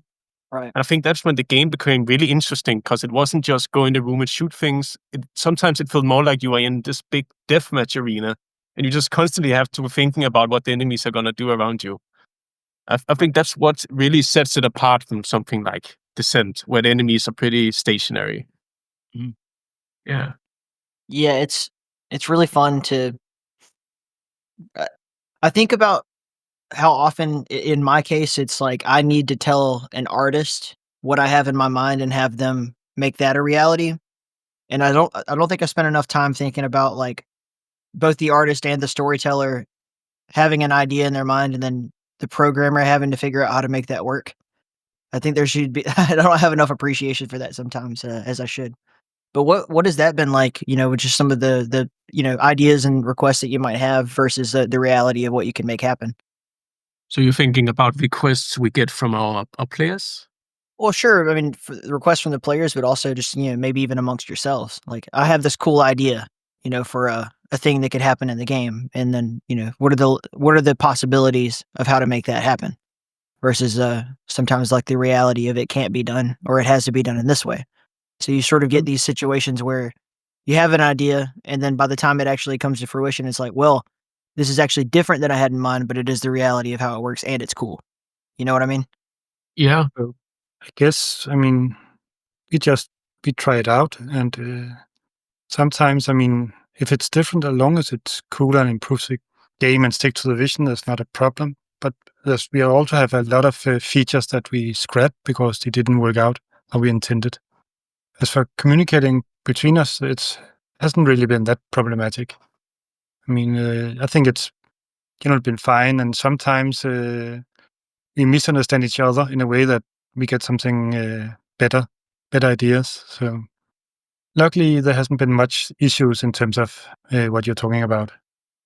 I think also there's the aspect that since we're both doing the coding and we both know pretty much exactly how the game works, then when we have these ideas, we can discuss them and we can usually pretty quickly agree whether this is easy to do or it's very difficult. Right. And then if you have an idea and the question is, well, should we do it or is it a good idea? Can you do it? Usually we just try to do it and then we decide because both of us can pretty much implement anything we can think of. Because usually the ideas are not, we're turning it into an RTS. Usually it is, what about this enemy or this weapon? Or what about this thing for how we generate the levels? And then if we both think the idea is good, then one of us will just say, okay, I'm going to do it next weekend. That's pretty much the process. Which is very difficult, I imagine, from how you decide what features to implement, right? Yeah. It goes, in all different directions. It can often be that, you have a mechanic that you want to implement and then you realize that it's not fun, right? Like it's not just that it's doesn't work or whatever, it could be totally fine. And then in the reality of the gameplay, it's like the players are like, this sucks or this doesn't work for me. So kind of rewinding back to your first sort of reply there, the stuff that, like a player might want, in the game when they say like, hey, could you do this? Or I think it would be really cool if you did that. I think I even threw in a couple of my own into my notes that I gave you guys. But, there's also the reality. There's so many realities on your side of like budget, time, feasibility, and then what it overall contributes to the game. So it's just a lot to think about. You're so close now to the end, or at least I guess the new beginning of putting that new roadmap in. I imagine once the game is launched, you're going to have a shitload of requests. You're going to have so many people, commenting and saying, "Could you do this? Can you do that? I wish it did this." And then you'll have to decide from your own perspective which of these is actually worth doing. And then from what you said earlier, you got about 2 years to make those decisions. So, yeah. Yeah. There will be a lot of things, but I feel like most of the feedback falls into one of two buckets. And the one is the easy one. They suggest some small change and you just immediately know, okay, that's better. That will make the game better. And then maybe it takes 10 minutes to implement, you just do it. Like those are just free ways to improve your game. And the other bucket is when there's something they don't like and it's not just like a simple one-line code change. Then usually 9 out of 10 times you shouldn't just try to do what they suggest. You should try to understand like why are they feeling this way? What are they actually complaining about? Because usually it's not the thing they think it is, which is weird. But it's rare people actually complain about what the actual problem is. So you have to read multiple comments and then try to think, okay, these 3 guys, they're talking about 3 different things, but actually it's because we're spawning the wrong enemies in the early levels. Yeah, those are the difficult ones. Yeah. And there's also somewhere it's like they want to pull the game in a different direction. And that's fair enough. But then if we perceive that's what we do, then we stick to our direction and don't follow those advice. Right. I know when you develop games, do you do early access or do you do a big release? I think it really just depends on the nature of the game in question. Like I have not published anything that I have developed personally into early access. Not that I would be totally off put by it, but I feel like it from the indie perspective and from a lot of publishers' perspectives, they make the decision to go early access because it's like it's the thing to do. or because they're kind of desperate for money to be coming in. And then they oftentimes miss whether or not that's right for this title. And then also, if you don't have a delivery roadmap for what that early access is going to look like before you do it, it can be really disappointing to players if they, are like, when is this going to be done? When is this going to be done? And you're just like never meeting a deadline. So that sucks. Just a good example would be like Wrath, Aeon of Ruin, and Graven when we were, working on those with 3D Realms and Slipgate, and then they were published by Fulcrum. So like none of this is to criticize any of the decisions anyone made. It's just the reality of the situation. Is like they decided to go early access with both of those titles, and then it was another, 3 years or so before they came out. And then by the time they came out, it was sort of like just rushing to get them out the door so that it would be done, so that they could move on to other things. Whereas if they had just not gone early access in the first place and not announced things before they knew that they were actually going to be ready, the public perception might have been, okay, yay, it's finally coming out, instead of like, oh my God, you've been promising this for so long. So I'm kind of a fan of not setting yourself up for, to disappoint people, so to speak, not giving any opportunity for that to be the case. However, there are plenty of ways that early access can work where if you do, you do have a product roadmap and you just kind of like release almost episodically. Like if your game is structured in a way that it can be like, okay, well, think like old school, like shareware model, where it's like, here's 10 levels. And then in 6 months, there will be 10 more levels. And then a year later, the complete game will come out and we will do updates along the way. So you could say not only are you bringing in money from the early access release, you're releasing, at least a complete product, even if it's not the whole game. It's like they're getting, 10 levels of the game, whatever that happens to look like. And you're kind of constantly, every time you do that, first of all, you can change the price if you want to, or you can reward people for, getting in early by giving them the rest for free, say. But you're in a situation now where you get a new marketing push every time you do an update, right? So it's not people like, oh my gosh, when is the game going to be done? But it's like, okay, it's been 6 months now. It's time for the new update with the new levels, or episode 2, or however you want to structure that. And now you have another opportunity to make a trailer, get a lot of eyeballs on your product, make a bunch of new sales. All the while you've been collecting on people buying the early access.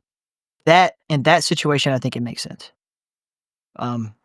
So I think it really has a lot to do with the kind of game you're making and the delivery pipeline that you have. Hope that answered your question. Yeah, exactly. Yeah.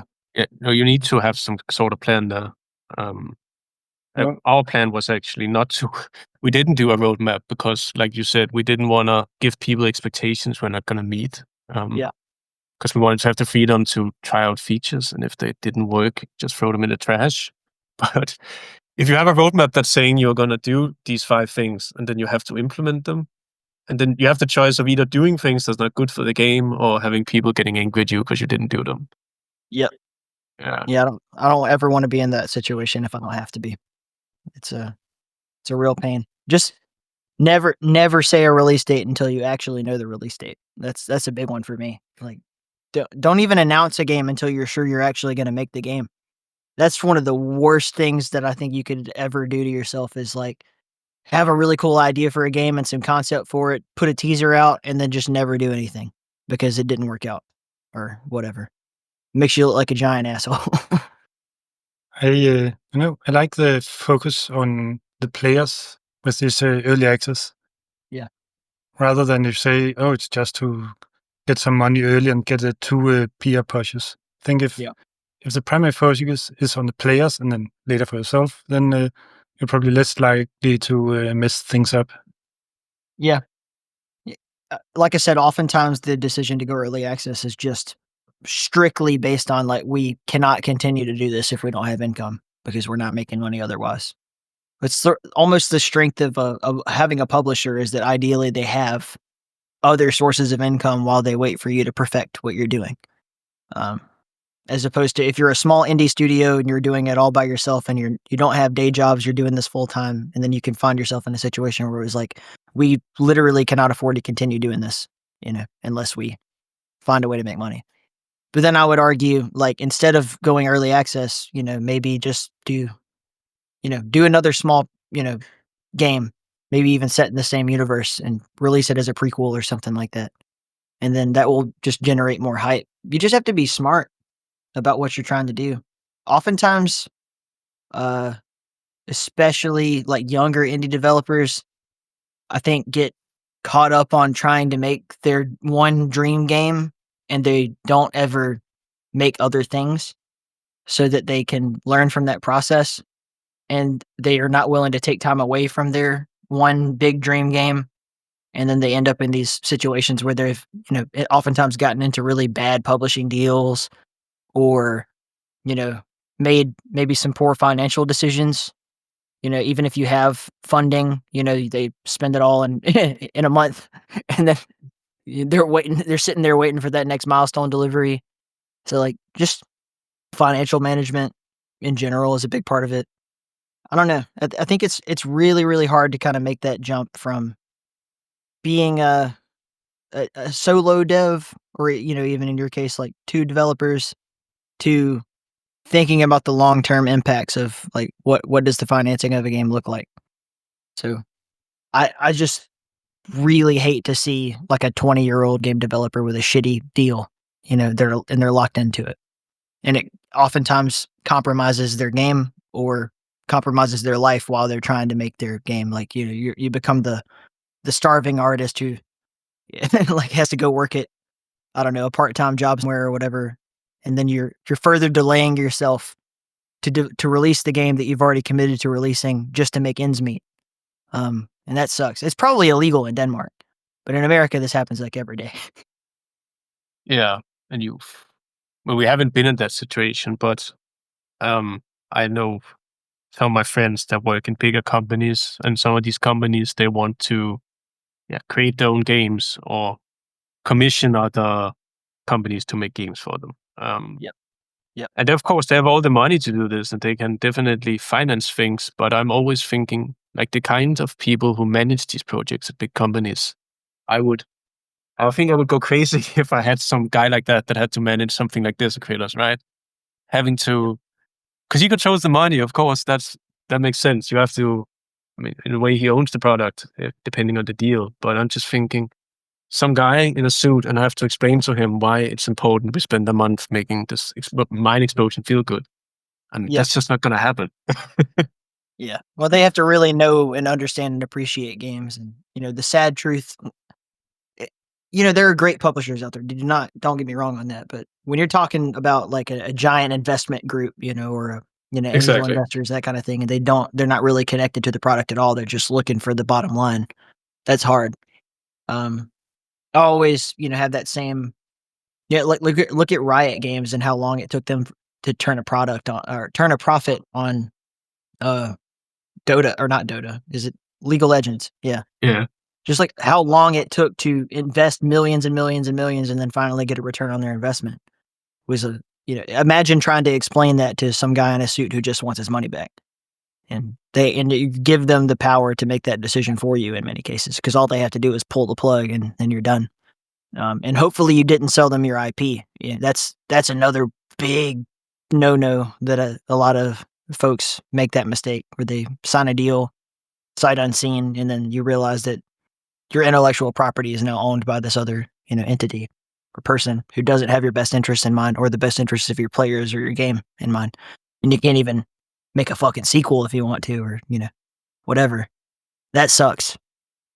Yeah. We specifically avoided that when looking for a publisher. Yeah. And as everyone should. You should never. There are very few circumstances where I would recommend selling your IP. Like bad juju. If you're Interplay and you've made 2 successful Fallout games, you don't plan on making any more, and you can sell it to Bethesda and make millions of dollars forever, and it perpetuates the sales of your original games, maybe then you sell your IP. But yeah.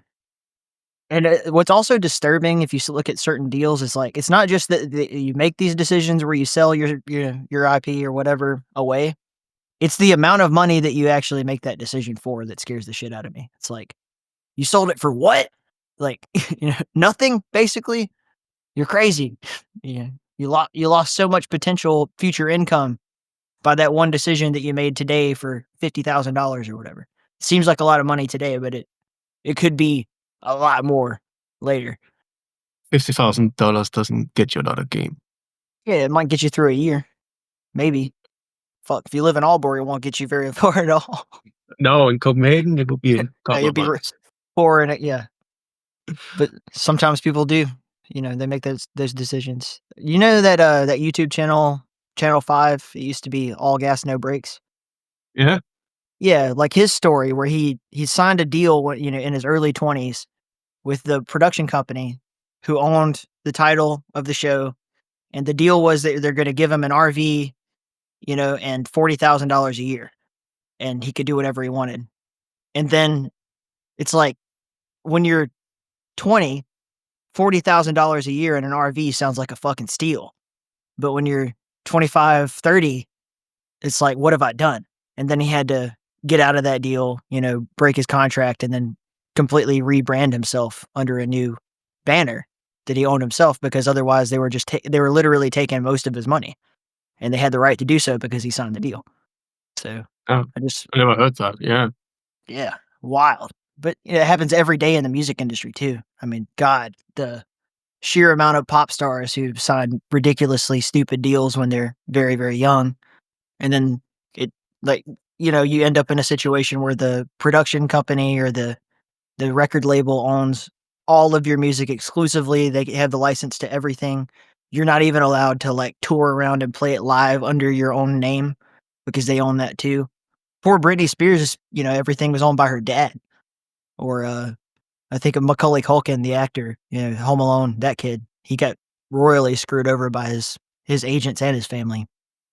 As a child too. That's ridiculous. It's crazy. So I would just keep all of these things in mind as a game developer, period, when you're walking into, make a deal. If it sounds too good to be true, it probably is not true. Yeah. I mean, And you have to read the contract closely. Yeah, closely, and then have several people look it over too, like a lawyer, some friends, your parents. Even from a publishing side of things, like if I'm working with somebody really like young, even if they're legally an adult, I'm like, I would very much feel more comfortable signing this deal if I could talk to your mom or something, just so I know that you have people backing you up on this decision. Because, I mean, as a military veteran, I know what it's like to sign a contract you don't fully understand when you're 20, and then 6 years later be like, what have I done?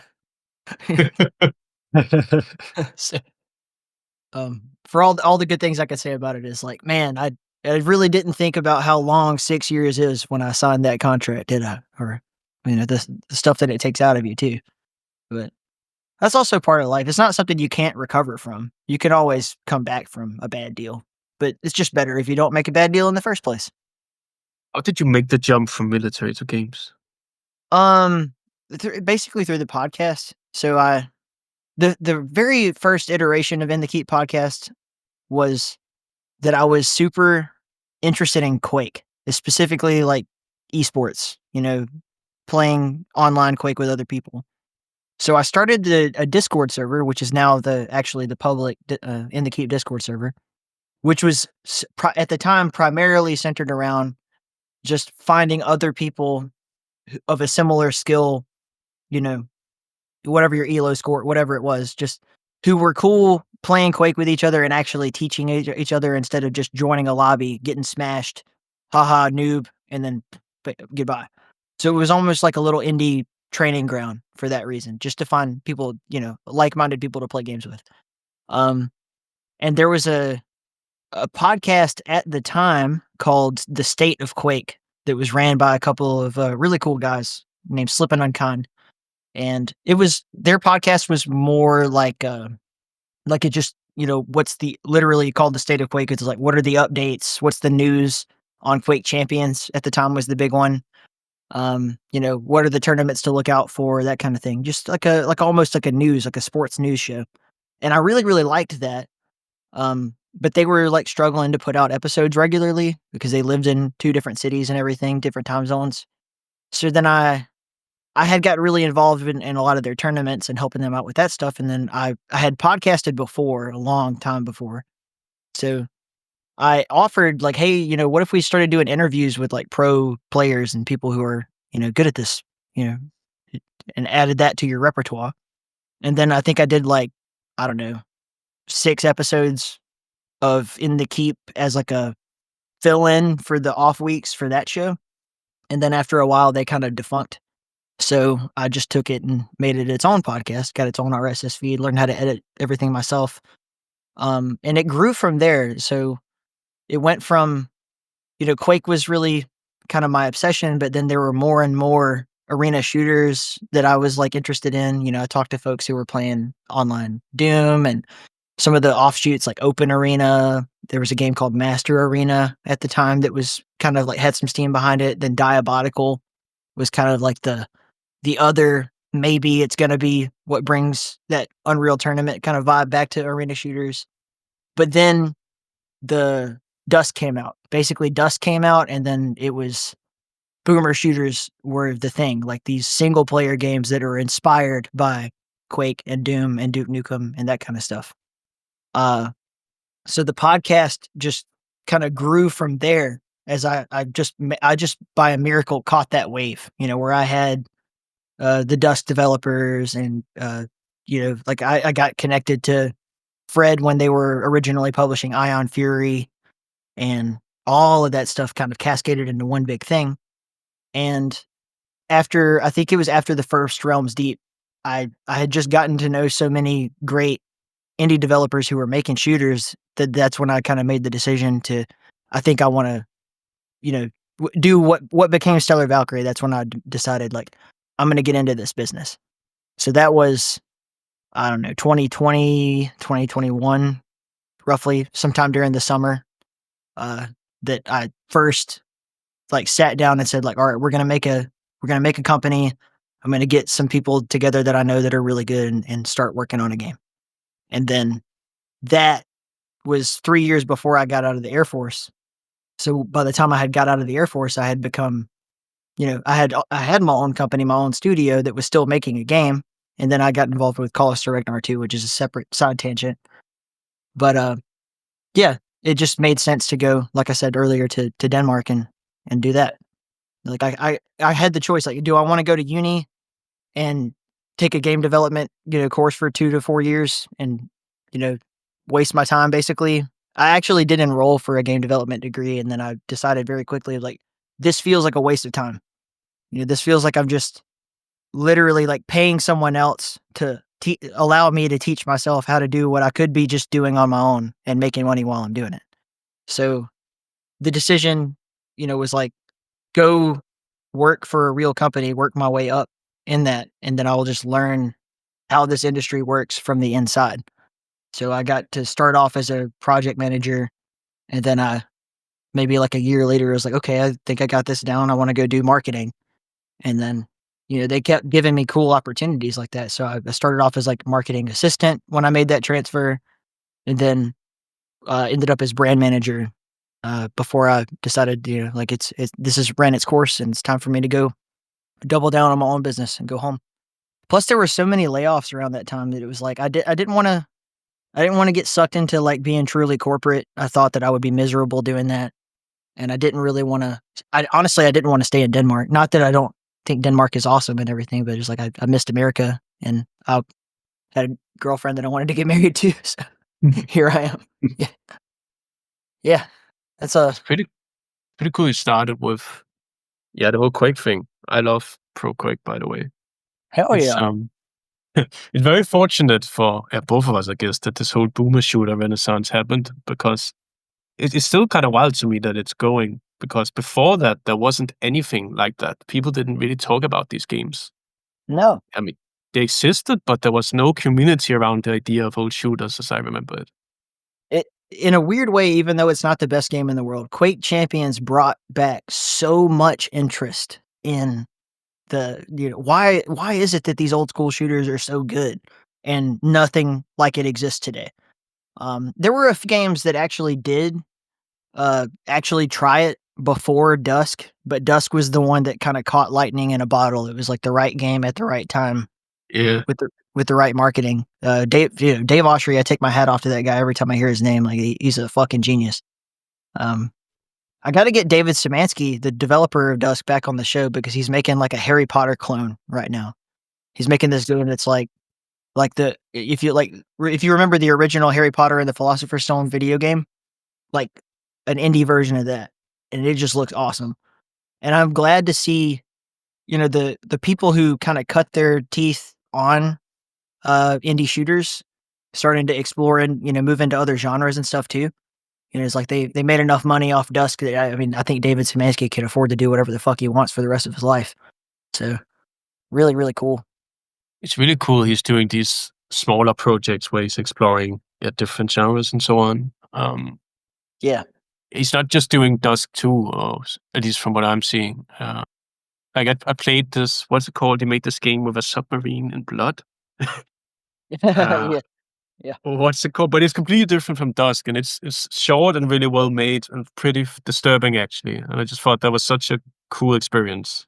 And, he was involved in Dread XP when they were doing their collections too. So they did that Dread X collection, The Hunt, which was like the 4th iteration that was all first-person shooter games, but still like very grounded in horror. And in his particular case, it's like he had been a starving artist, basically just making like walking simulator horror games for a long time before Dusk. And then Dusk just hit the right way at the right time, made a bunch of money. And then what's beautiful, and this is like a really good thing for any indie developer to think about, is like once Dusk became a hit, now all of his games that he'd made before that were not financially successful were of interest to people because they wanted to, every person who played Dusk, they're like, well, what else has this guy made? I want to play all that too. And, that's how I ended up playing, the Bone Collector, that kind of stuff. I don't think is it called the Bone Collector? Finger Bones, something like that. But yeah, like all of his stuff, the Music Machine, what was it called? Something about the wolf or whatever. It doesn't, yeah, just so cool. And then he'd made a bunch of stuff after that is just, like you said, the submarine game or what's the one where you're in like a factory and there are all these like unicorns that shoot laser beams out of their heads, but they're all mutated and shit. You're shooting them with like an industrial nail gun. Super cool, man. Just a really creative guy. And the sweetest person in the world to make such horrible games. It's like horrific, awful, demonic stuff in his art. And then in real life, he's like just a dad, like a just big fuzzy furball, nice guy, father of a few children. Lives with his wife in Pennsylvania. They go to church every Sunday, kind of shit. beautiful. Yeah, man.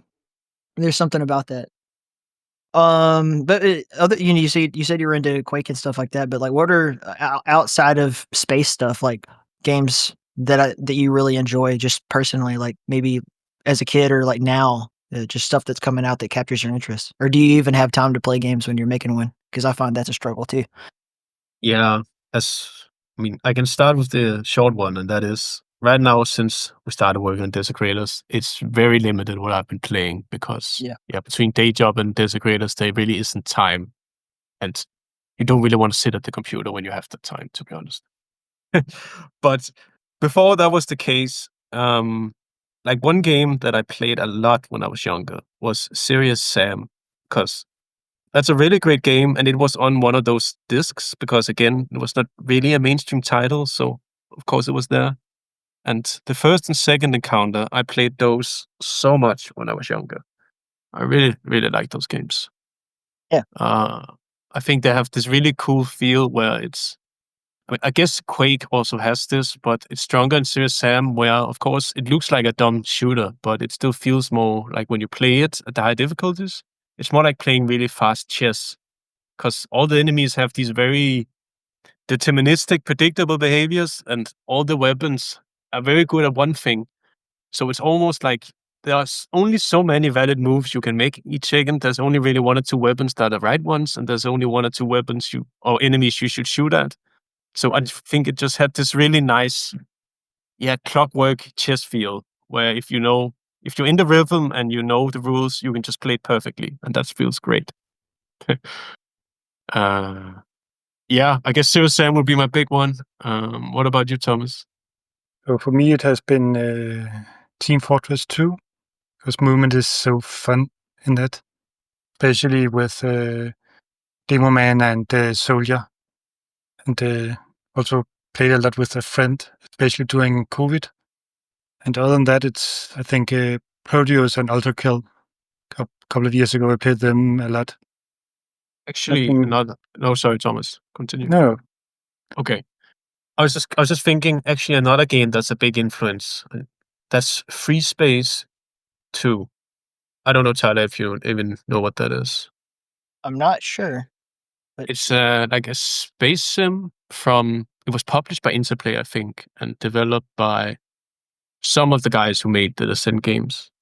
what was the name of it? One more time, just so I can. Free Space 2. Like it's the sequel. Free Space. Yeah. Like Very 90s name. Free Space and Free Space 2. I've definitely seen this before on Interplay's website, but I didn't know what it was. Yeah, I don't know how they would hold up now, but at the time they had a really good dark atmosphere and story. It was like a space shooting, like space sim game, but it was fucking horrifying. It's very like Star Wars-y in the like kind of X-Wing derivative. Did you ever play that X-Wing? Yeah. Yeah. It's kind of like that, but then it's the atmosphere is much darker, and the story is pretty much that humanity is just getting exterminated by these mysterious aliens. And as a young boy, that was just so intense and interesting and horrifying to play. I think it's one of those games that give me this appreciation for dark, weird games where you're facing some unknown threats, and it's not so clear. It's not a black and white story. It's more like either it's a fight for survival or it's more gray, I guess is how you would say it. Man, I wonder if they would be interested in bringing this IP back. They should. Really should. Yeah. Because this looks really cool. I can't believe I've never actually like looked into this before, but it looks awesome. It's still available on Steam and everything. From 2014 is when they released it on Steam for Free Space 2 on Steam. Okay, it's been there a while. Yeah. I remember that the game was really, really good, but it didn't sell that well, unfortunately. So that's why they stopped making them. Yeah. Because space sims were dying off at that time. I think people were getting more into the online stuff. You know, like there was what's that MMO in space that everybody keeps stealing each other's money in? Eve? Yeah. I played Star Trek Online too for a little while. It wasn't the best game in the world, but it was just fun to live in that universe for a while. But yeah, a lot of the space sim stuff, I mean, and also Mass Effect was humongous too. So I wonder if those like all kind of like coincidentally contributed to people kind of moving away from this, or at least buying something else that wasn't this. I think it was mostly like first-person shooters, because stuff like Quake, I just imagine, would sell better than some dark X-Wing space sim game. Mm-hmm. But I think a lot of those space games existed because of the limitations of computers at the time. Like rendering a space game is very cheap. You just have some 3D models floating in nothing. Yep.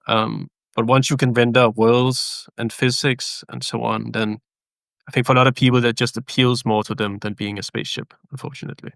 Yeah, I mean, who needs textures when you could have a 360-degree skybox and just some shit floating around in it? It's perfect. Yeah. I do like in Desecrators how, you know, even though it is in space, you're never actually really in space. You're inside of stuff. So you have like this kind of contained thing. Maybe that's from the alien influence too. Like everything takes place inside of the vessel or the ship or whatever you're in. It's really, really cool. Yeah, it's also from more of a gameplay perspective that I tried to make some space games, but in my opinion, the gameplay is kind of boring, because when you're in space, you just float around and do circle strafing. and fly fast, but it's like the gameplay, to me, it's not interesting for that long. Either you have to have RPG elements and a narrative, something like that, but if you're just focusing on the gameplay moment to moment, shooting things, then I think space games are really hard to work that way. Yeah. Well, Somebody who's I not think me. Go ahead. I think Descent 3 also had some open areas, and it was the same that we've both felt the worst part of Descent 3 was the open areas, where you are outside in the space. Do you have plans for the sequel to Desecrators already? Yes. Yes. I don't think I've told Thomas about it, but I at least have 2 ideas for 2 directions you could go for a sequel. Okay. Well, then I don't know what ideas we have. Sounds exciting.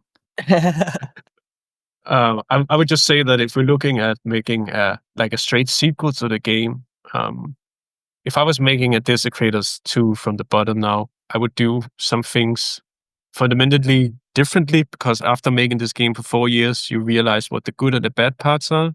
Uh-huh. And I would just design certain things completely different. And for instance, I would focus more on the horror aspect. I think that's a really fun part of the game that's hard. I mean, it kind of works now, but it should be more in focus, I think. That could make it really unique. And yeah, I could talk forever, but Yeah. yes, you could make a Desecrators too. Let's just leave it at that. What about, if not Desecrators in particular, but just like other game ideas you guys have as a studio? Or maybe just genres you'd like to explore? Okay, I have an idea. And that is, I would like to make a game that's, how could you describe it? Kind of like a battlefield in the sense that you have a large open area and you have a lot of vehicles. And then the player can control either like tanks or aircraft or other vehicles, but then simulate the game very much like a realistic military game, like have a lot of things with sensors, decoys, flares, intelligent enemies hiding behind terrain, but still keep it very dark and very sci-fi, and then like have this very hard sci-fi battlefield simulator with lots of vehicles. I think that could be interesting to make. Hell yeah. Yeah. That sounds fun. I would love that, like have electronic warfare, like all these modern combat concepts, and then actually make them fun. I think that could be so cool. Because, you're in the Air Force, you know that modern warfare, to me, is it can be very scary in the sense that you can just from 1 second to the next, you can just disintegrate if you're at the wrong place. And I think if you aesthetically work that into a game, you could have this really tense experience. Just flying around the battlefield, knowing at any moment you could be annihilated. Yeah. It's interesting now because like the technology of air combat has changed so much since the days of like a lot of your games, like I mean Ace Combat 2 and 4 are some of the best games I ever played. Maybe like early seeds of why I ended up in the Air Force perhaps, but like those are sort of like almost like dated mission ideas. The idea of like air to ground combat or just like a bombing mission and stuff like that. Whereas nowadays you have an F-35 and it's like a flying sniper rifle. Like you never even see the plane come into your airspace before you get hit. Could do a lot of really interesting stuff with that. I don't know if there's anyone who's even tried to make a truly modern warfare style thing, even in because it doesn't necessarily make for the most interesting story. You know what I mean? Like it's what's effective in war does not necessarily mean fun story to talk about later. Like Top Gun Maverick, like the mission in that movie was sort of, they had to figure out a way to make it make sense in the very particular context of the mission, where they have to like between the mountain ravines and then like hit the targets and then pull out really quickly and all that stuff. And they're trying to put old school jets in it and everything. But in the reality of the world, like you wouldn't make decisions like that. But in a video game, you could do whatever the fuck you want as long as it's fun. So that'd be cool. And then like targeting technology, like where you shoot a missile and then like it heat seeks or uses UV or infrared, to try to get in there, see things. You have a lot of things to play with there. That even for like, I think it would be cool to do it like from a mission control standpoint. Like not necessarily even in the seat of the pilot, but all of the other things that go into doing stuff like this. I was a weather forecaster when I was in the Air Force, and I always thought like nobody has really made a genuinely good game around there's a hurricane coming and you have a base to look over, and like there's a what are the chances of a tornado happening, and you have to play with radar and satellite imagery and all that kind of stuff and make a decision, almost like a management game. You know what I mean? Where you you fucked up and now there's $2 billion worth of government assets were destroyed. Congratulations, you're fired. Like, and you're going to jail. Yeah, I do think that like this idea with you said with sensors and so on. Yeah. I think like one of the main ideas I have when I think it doesn't even matter whether you're controlling the plane or it's more like you are in mission control. I think it's more the concept of when you have like a let's say ground to air missile that has a range of several hundred kilometers. Yeah. I think if you present that in the right way, that can be fucking horrifying, because then you have this, you're being tracked by this thing that's going to hunt you down and it's going to destroy you, and you don't even know where it's coming from. And it's moving really fast and it's never going to stop. Like, if you present that in a cool way, then I think you can make a very interesting experience. I think if you go the realistic route, you just lose a lot of players, because then what you have is you're flying in the middle of the day that looks kind of nice, and then you hear your log-on indicator beeping, and then at some point you just die, which is not exciting. It has to be like Jaws. You have to feel like you are being hunted down by a machine that's going to rip you to pieces.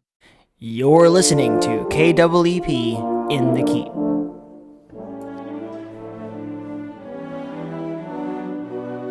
Whatever happened to the good old days when computer role-playing games spent more time telling great stories than stressing you out with season passes and needless grinding?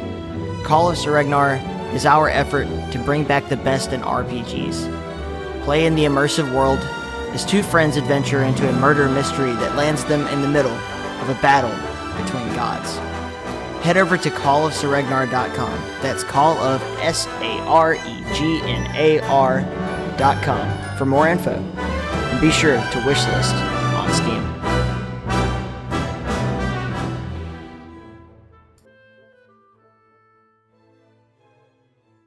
Now that's a great idea that we should probably cut this out of the podcast and talk business afterwards. But yeah, like yeah. You're in the like I'm picturing it like in the setting of Desecrators, and you're like in the ship, and you know that you're almost alien isolation in a spaceship or in a jet or something like that. Like you absolutely cannot get out of this. There's no way. All you can do is avoid. You're defenseless, and you're just trying to get through it. Would be very, very interesting. Yeah, exactly.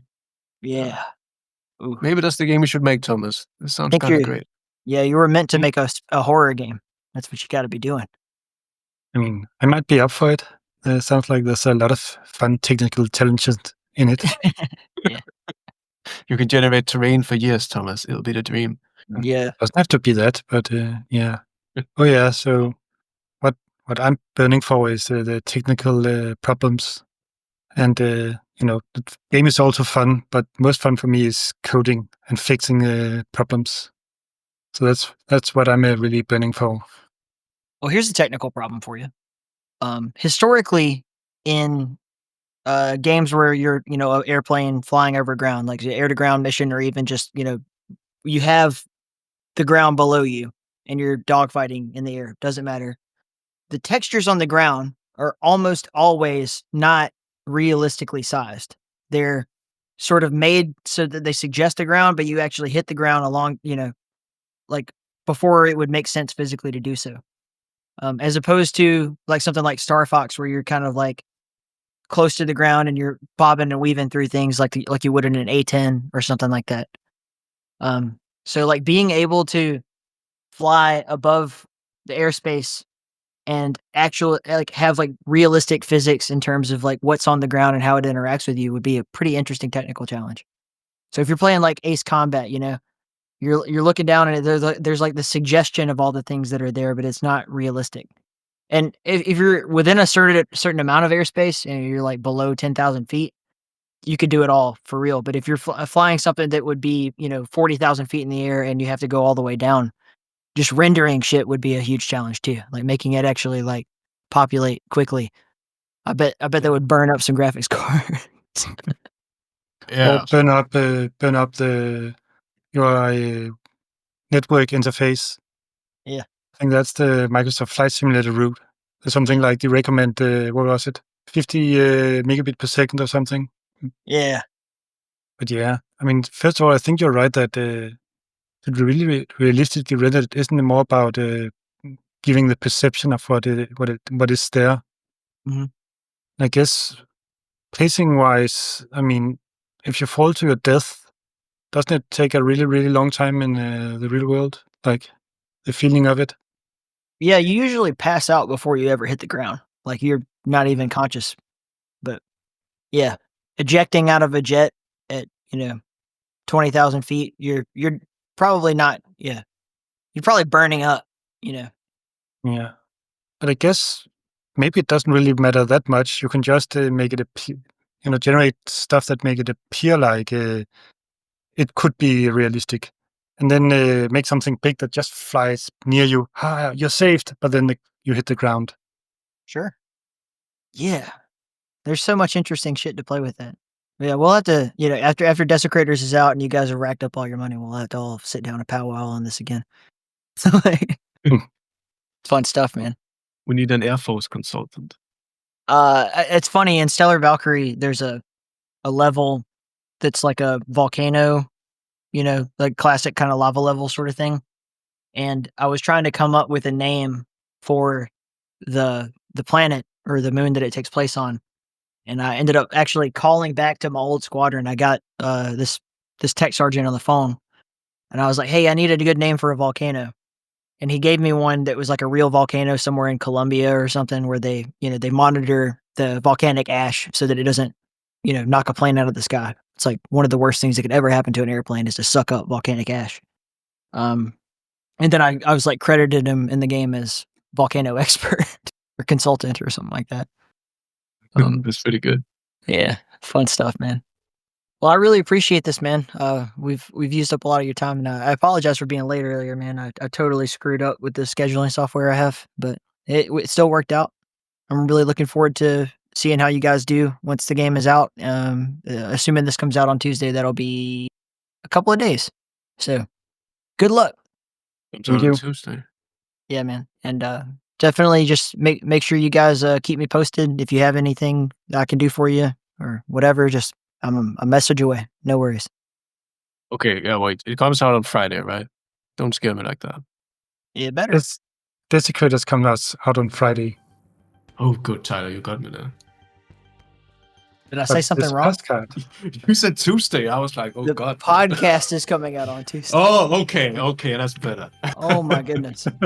Everybody listening, go right now and buy the game or wishlist it if you're listening to this before Friday. And enjoy it and write great reviews and tell everybody how much you love it and forward it to all of your friends and all that stuff. And if you don't like it, don't say anything. Just shut your mouth. Yeah, listen to this man. He's been there.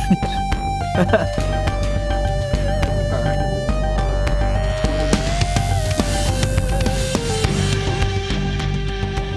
Thank you to Oliver and Thomas for coming on the show. It's really, really cool to catch up with some fellow Danes in a way. I do miss the lovely flat green